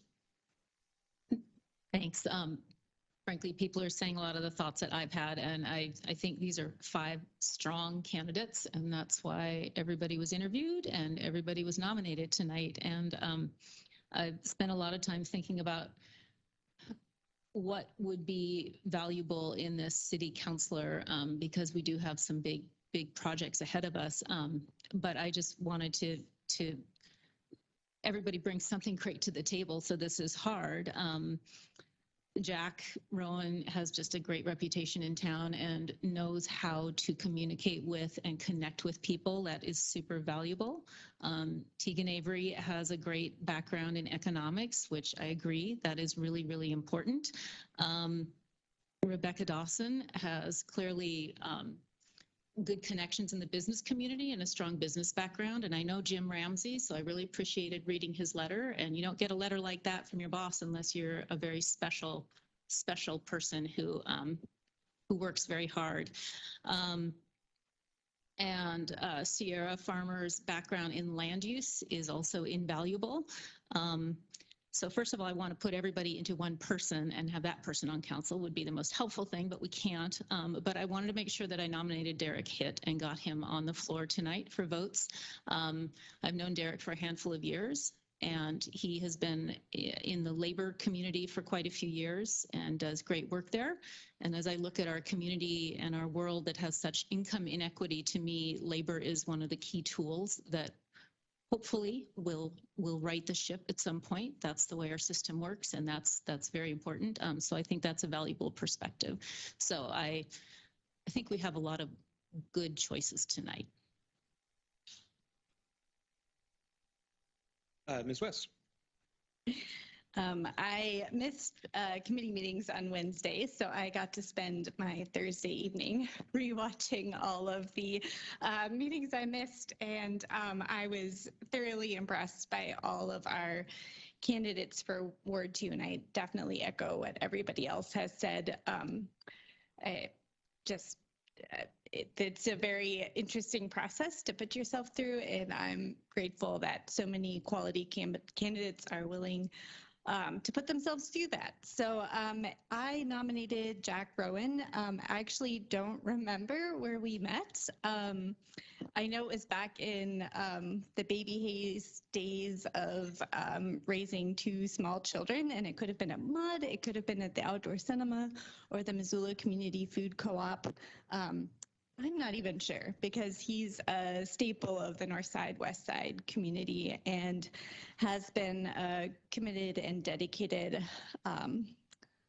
resident. So we also ran together in 2015. He ran for Ward 2 when I ran for Ward 1, and I know just how incredibly hard he worked knocking so many doors. He frankly put my door knocking to shame, and maybe he deserves to be here more than I do. And we also ended up working together as colleagues when he was on the board for the organization that I worked for 6 years, which is the North Missoula Community Development Corporation. And because I've known him in so many different avenues, I know that he's kind, he's thoughtful, he's willing to listen and to have hard conversations, and he's solution oriented, which I think is something that we need on council. Yeah, I think I'll leave it at that. Thank you. Okay, Mr. Carlino. This is definitely one of the hardest votes I've had to make on council so far. It's much easier to look at the data and see what policy would be good or bad, but looking at people that don't have a voting record and trying to decide who you think is going to be best for the position is a really tough job. And I think this has been a really excellent pool of candidates. And I would be happy to, smush qualities of you together and have somebody run. Or also just, I hope to see some of you run for the council seat, whether or not you're appointed today. There'll be 2 seats open for this ward, or 2 seats up for election, which I think just doesn't happen often. Just up for election, and I just think it's could be an opportunity to have multiple good people get elected. But through all my working to stop the climate crisis and working on different issues, the thing that appeals to, I guess, my heartstrings and the most is the progressive movement and the movement to also get young people empowered. And I could go through all the good qualities of all the candidates, and for that reason, I'm planning on voting for Tegan Avery today. And I'd also like to make a pitch for suspending the rules if we don't get the 6 votes at first, to ensure that we can have ample time to have conversation and debate between each vote as well. Thank you. Mr. Nugent. Thank you, Mayor Hess. I have to say that whenever Councilwoman Jordan talks about the youth movement, I want to know if I get categorized in the youth group or not youth group. Still in my 30s, so putting that out there. I really appreciate everybody who applied. I think that we have a great group of candidates, and it's really hard. And I've been talking to council members and trying to get a feel for this. And I think we're going to go a few rounds because I think that there are a lot of good people and they bring different qualities. And so I want you all to know that, whether myself or other people vote for you or not vote for you tonight, it does not mean that we don't think that you can do this job, because we definitely do. And I think that you don't have to look too far back in the history of this council to find examples of one person getting appointed to fill a council seat and the person who didn't get it running against them in short order and winning the seat. So what I would tell everybody is don't be afraid to participate in the process, because ultimately these decisions are made in an election. This is filling a seat temporarily, but ultimately these decisions are made in an election.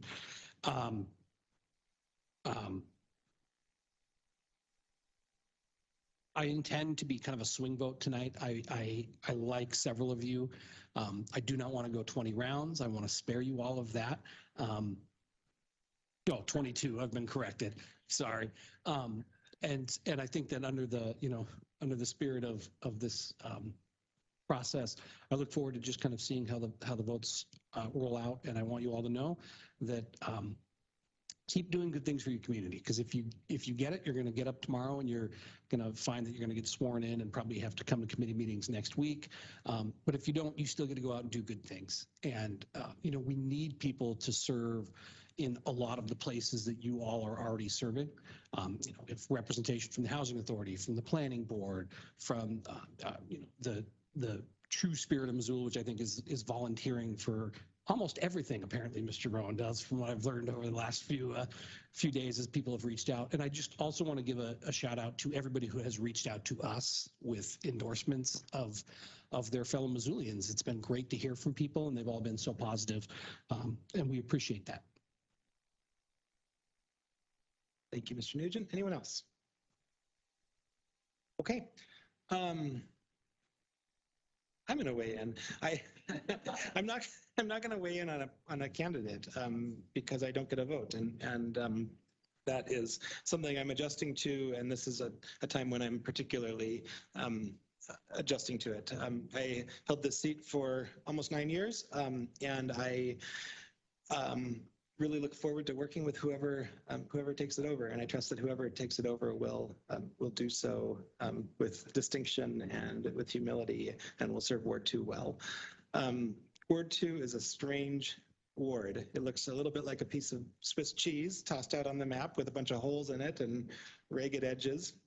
And that's because it's encompasses a lot of the historic West Side neighborhood, but it also spans out to areas of our community that are newly annexed and don't have clean, tidy borders. It includes the airport and some regional highway heavy commercial on Reserve Street, but it also includes dense walkable neighborhoods, new urbanist neighborhoods, more suburban, larger lot development, and more compact walkable neighborhoods.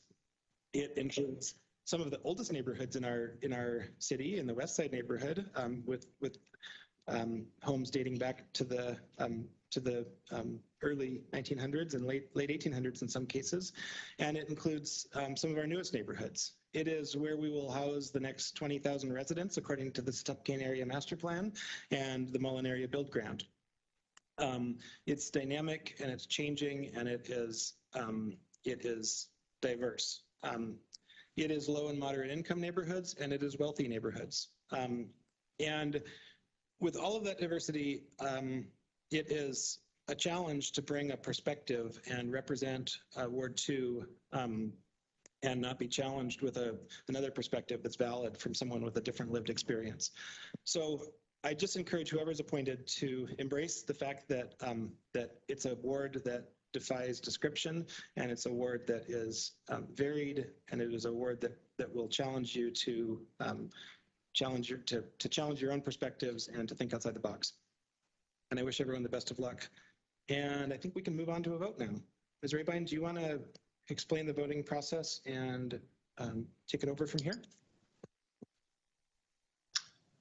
I'd be delighted. So we are going to start voting with Mr. Contos. That's where we left off in the roll call vote. And I will call out your name, and instead of voting yes or no, you will vote for the last name of a candidate, and I will enter it on my wonky spreadsheet, which I will share during the vote.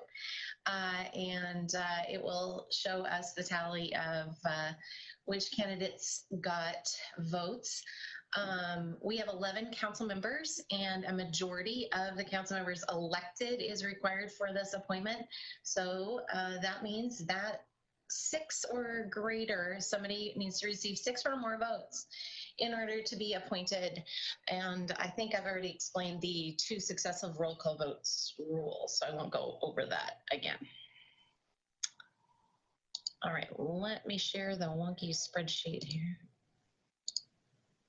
All right, can everybody see it? Yes. Okay.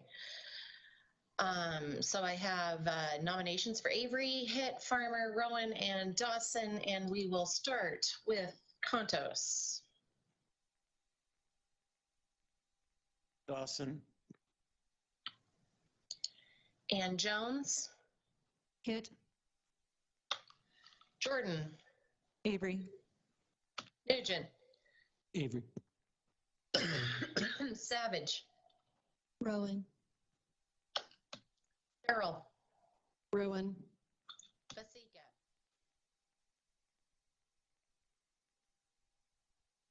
Basika, Dawson.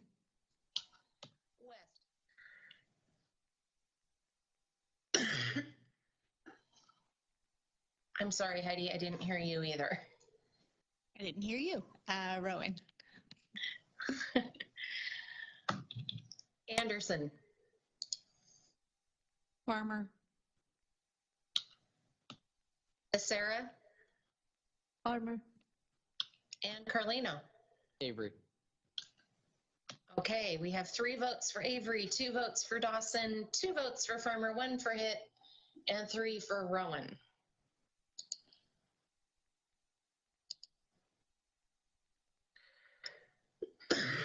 Mr. Mayor, would you like to go through the roll one more time? Yeah, I'd like to motion to suspend the rules to allow for debate. Okay. That motion to suspend the rules is in order. It requires a 2/3 majority. Ms. Rabine, can you refresh me? Is that a debatable motion? It is not. Okay, that's a non-debatable motion. So we'll take public comment on that and then we'll take a vote. Anyone care to comment? Seeing none, we'll have a roll call vote on the motion to suspend the rules. Hang on, I'm catching up here. All right. On the motion to suspend the rules, Jones, No. Jordan, Yes. Nugent, No. Savage, Yes. Cheryl, No. Fasika, Yes. West, No. Anderson, No. Becerra, No. Carlino, Yes. and Contos. No.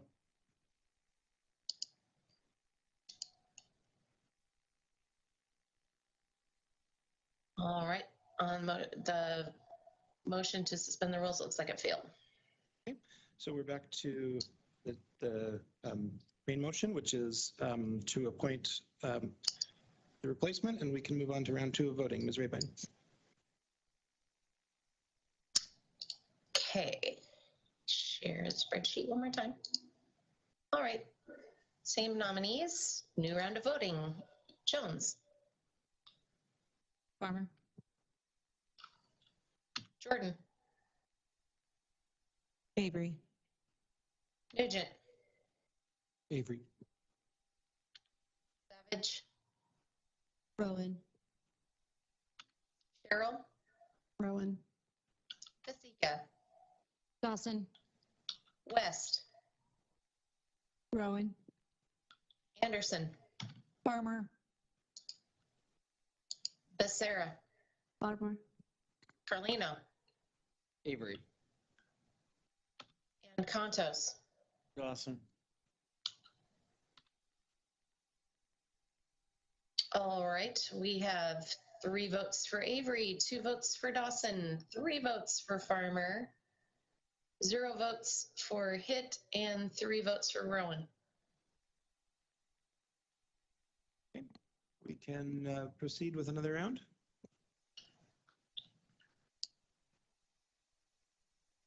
Jordan, Avery.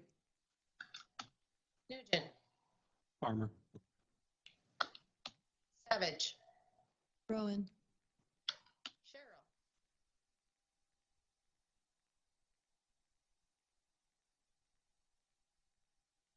Cheryl, Farmer. Fasika, Hit. West, Rowan. Anderson, Farmer. Becerra, Farmer. Carlino, Avery. Contos, Dawson. and Jones. Farmer. Okay, this round we have Avery has 2, Dawson has 1, Farmer has 5, Hit has 1, and Rowan has 2. Okay, round 4. Nugent. Farmer. Savage. Rowan. Cheryl. Farmer. Vasika. Rowan. West. Rowan. Anderson. Farmer. Sarah. Farmer. Carlino. Avery. Contos.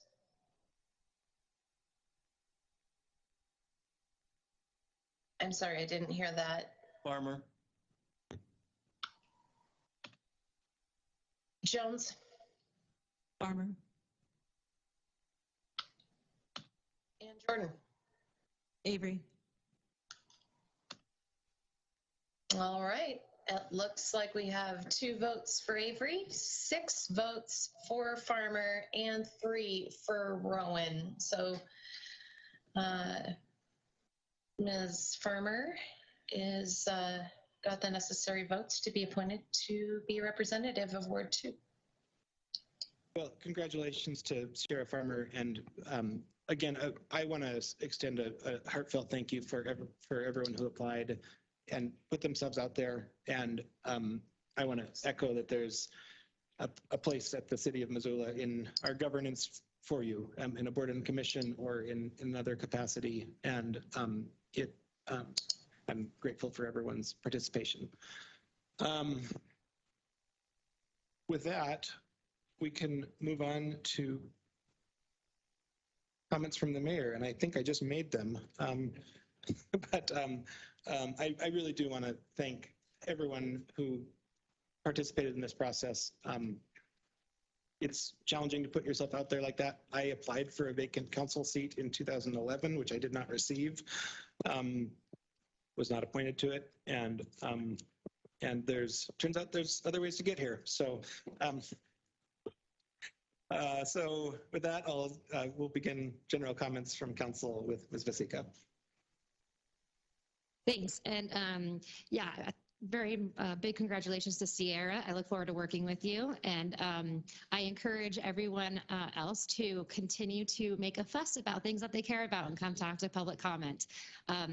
We just had a lot of public comment here tonight, and I love seeing a crowded room because over COVID, we didn't have it. We were not in person, and then when we started getting back in person, it was very. There was only like one or two people here, so it was very nice to see a big room. So I encourage everyone to be passionate about what they believe in, and even if you're on the not popular side, still come and say your piece anyways. I guess that's all I have to say. Thanks. Cheryl. Yeah, thanks. I want to echo those comments. I really appreciate. I don't know any of you personally that applied. I feel like I wish I did after all of this. Congratulations, Ms. Farmer, and I really do hope that everyone continues their pursuit of this. It is a hard job, but it is a rewarding job, even when people are mad at you. If you, at the end of the day, can feel like you've done the right thing. I want to make a comment from our previous commenter. I think Dr. Cunningham has left, but she had made a comment about LR 131. I did not know I didn't know which one this was, so I looked it up as we were sitting here, and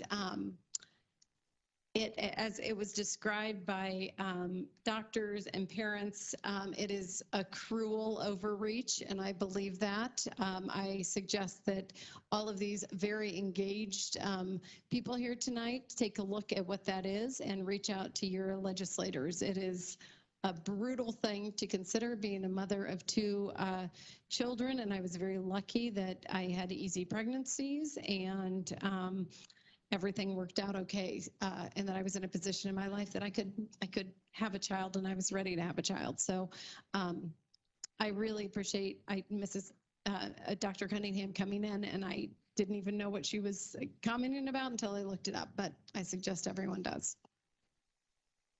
Ms. Savage. Just want to echo the thank you for all of the people that applied. I know it was a lot of work, and I know it was hard to sort of come and be before like this. It's a pretty intimidating interview. And congratulations to Ms. Farmer, and I look forward to working with you as the Northside Rattlesnake representative and downtown. I think part of our ward is downtown. I think that there are a lot of probably cross issues that we'll get to work on together. Thank you. Ms. Jordan. Echo.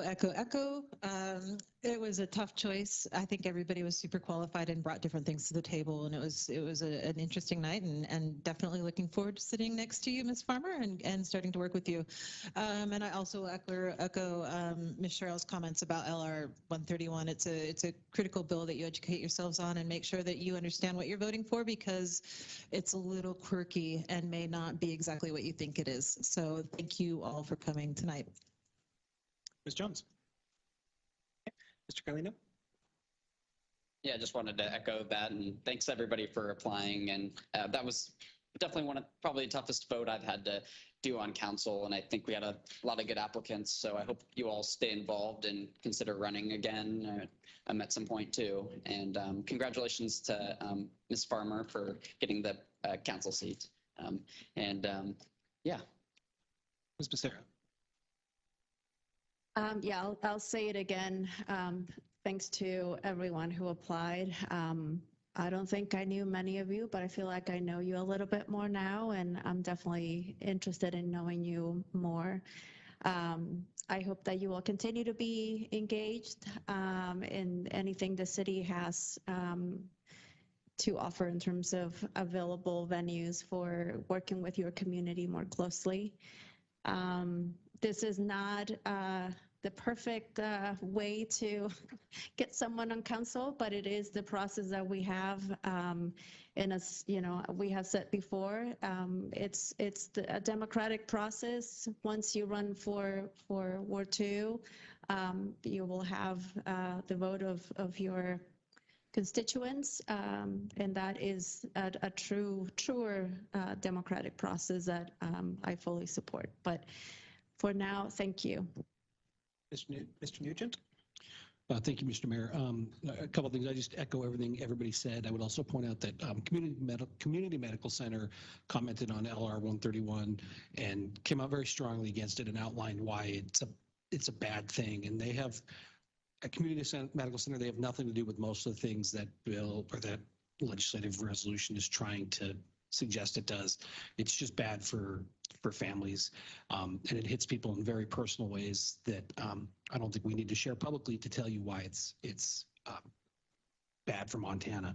I also just want to repeat that I thank everybody for participating, and I really do mean it when I say, keep doing good work in all the areas that you are working in. I mean, it was great to have representatives from different areas and labor and all of these things, and please keep coming to council, and please keep reaching out to us, because that's how we get better, and that's how Missoula gets better, is people being involved. And democracy takes people actually showing up and trying to be part of it. And I will just repeat that sometimes things don't go your way, but it's not the end of the world.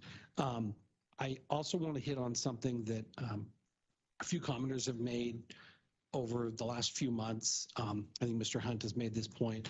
Ms. Sherrill touched on this tonight, but as a council, my observation in the time commitment and what it means is it takes a lot more time than it's suggested that it does. And I think that's great. I think that all of us up here do it because we enjoy it and we enjoy helping people. And but I will tell you, just as an outside observation and as somebody who's maybe privileged to not have some of these concerns, I do worry sometimes that being on council is not something that is really a realistic thing for most Missoulians. And so when we talk about representation, And we're having, full days of committees on Wednesday, and we're having long nights on Monday, and then you're meeting with constituents and all that. That's more than 15 hours a week, and pay is a real thing.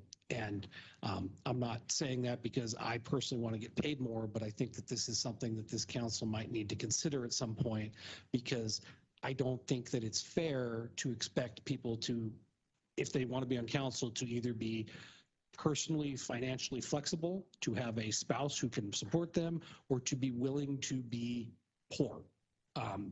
And if you look at the profile of the people who've been on council over the last 2 decades, I mean, they fit one of those 3 things. And I just think that it's an interesting conversation that maybe we need to have. And, I don't know what that looks like, and I know that budgets are tight, and I know how it looks when politicians talk about doing things that make them get paid more. But I mean, you look at some of the wards in this city and you look at the average income in those wards, and if we want them to be representative, we probably need to pay a little bit closer attention to that. So I thank Mr. Hunt for bringing that up. I thank Ms. Sherrill for bringing that up. And I think that when we talk about representation, that's one of the things that actually does really matter. Thank you. Mr. Contes.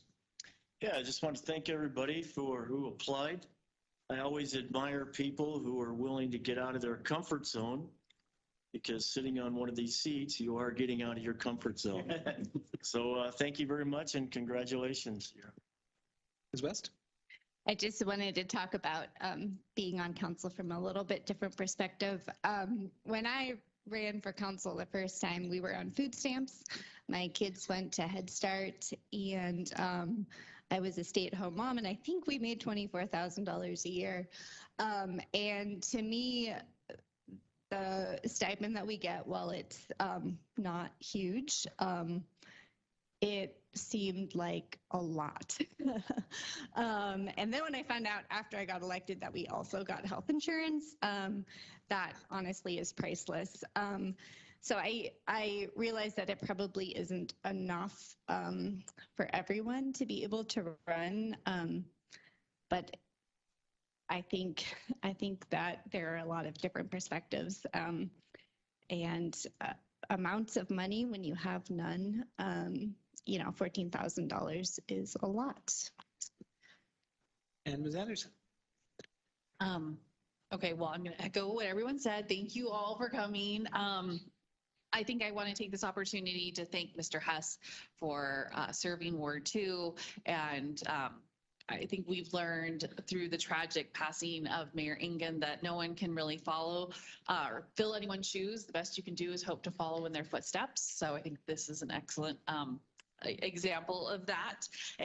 But the good news is for Ms. Farmer that she has a really incredible ward mate in Ms. Becerra, who, when we talk about representative democracy, represents a lived experience that majority of all of us around this table have no idea and cannot relate to. And I think that that is a huge asset to Missoula. And she works really hard and represents her ward well. And so I look forward to her taking you under her wing, and Ward 2 will be better off for it if you follow in Ms. Becerra and Mr. Hess's footsteps as well. So, and yeah, I agree with the comments, and I appreciate the conversation around people having the opportunity to serve on council. And this is not an or, this is an and statement. The other thing, having paid quite a bit of attention to the makeup of other councils in other big communities in Montana. We're the only one that is organized the way we are, which I actually think is a huge asset to Missoula. Every other of the major 7 communities has a city manager that is not accountable to the voters by having to sit for election like the mayor does of Missoula. We're the only one that really truly has an executive and a legislative branch. And so the downside to that is that we have to spend a lot of time on Wednesdays approving contracts and purchasing fire trucks and, work plans, and it makes for more time for us, but I think it is better for our community because there is much more transparency in how your dollars are being spent, how the inner workings of government is. And so I think that I think it's a disservice to the other communities who have, maybe 5 members of council and and a city manager and a mayor who's really more of a figurehead than an actual executive. I think that we have the better form of government. And yes, it is challenging to then make sure that the people who then sit in the truly legislative body are representative of the community. But I do think that I am mindful of that when I look at places like Billings and Kalispell and Bozeman and whatnot. So just food for thought on that one. So thanks everyone for coming, and I look forward to our paths crossing soon. Thank you, Ms. Anderson. We have no miscellaneous communications reports or announcements, but for our standing administratively approved agreement report. And with no further agenda items tonight, I thank you for your service and we'll be adjourned.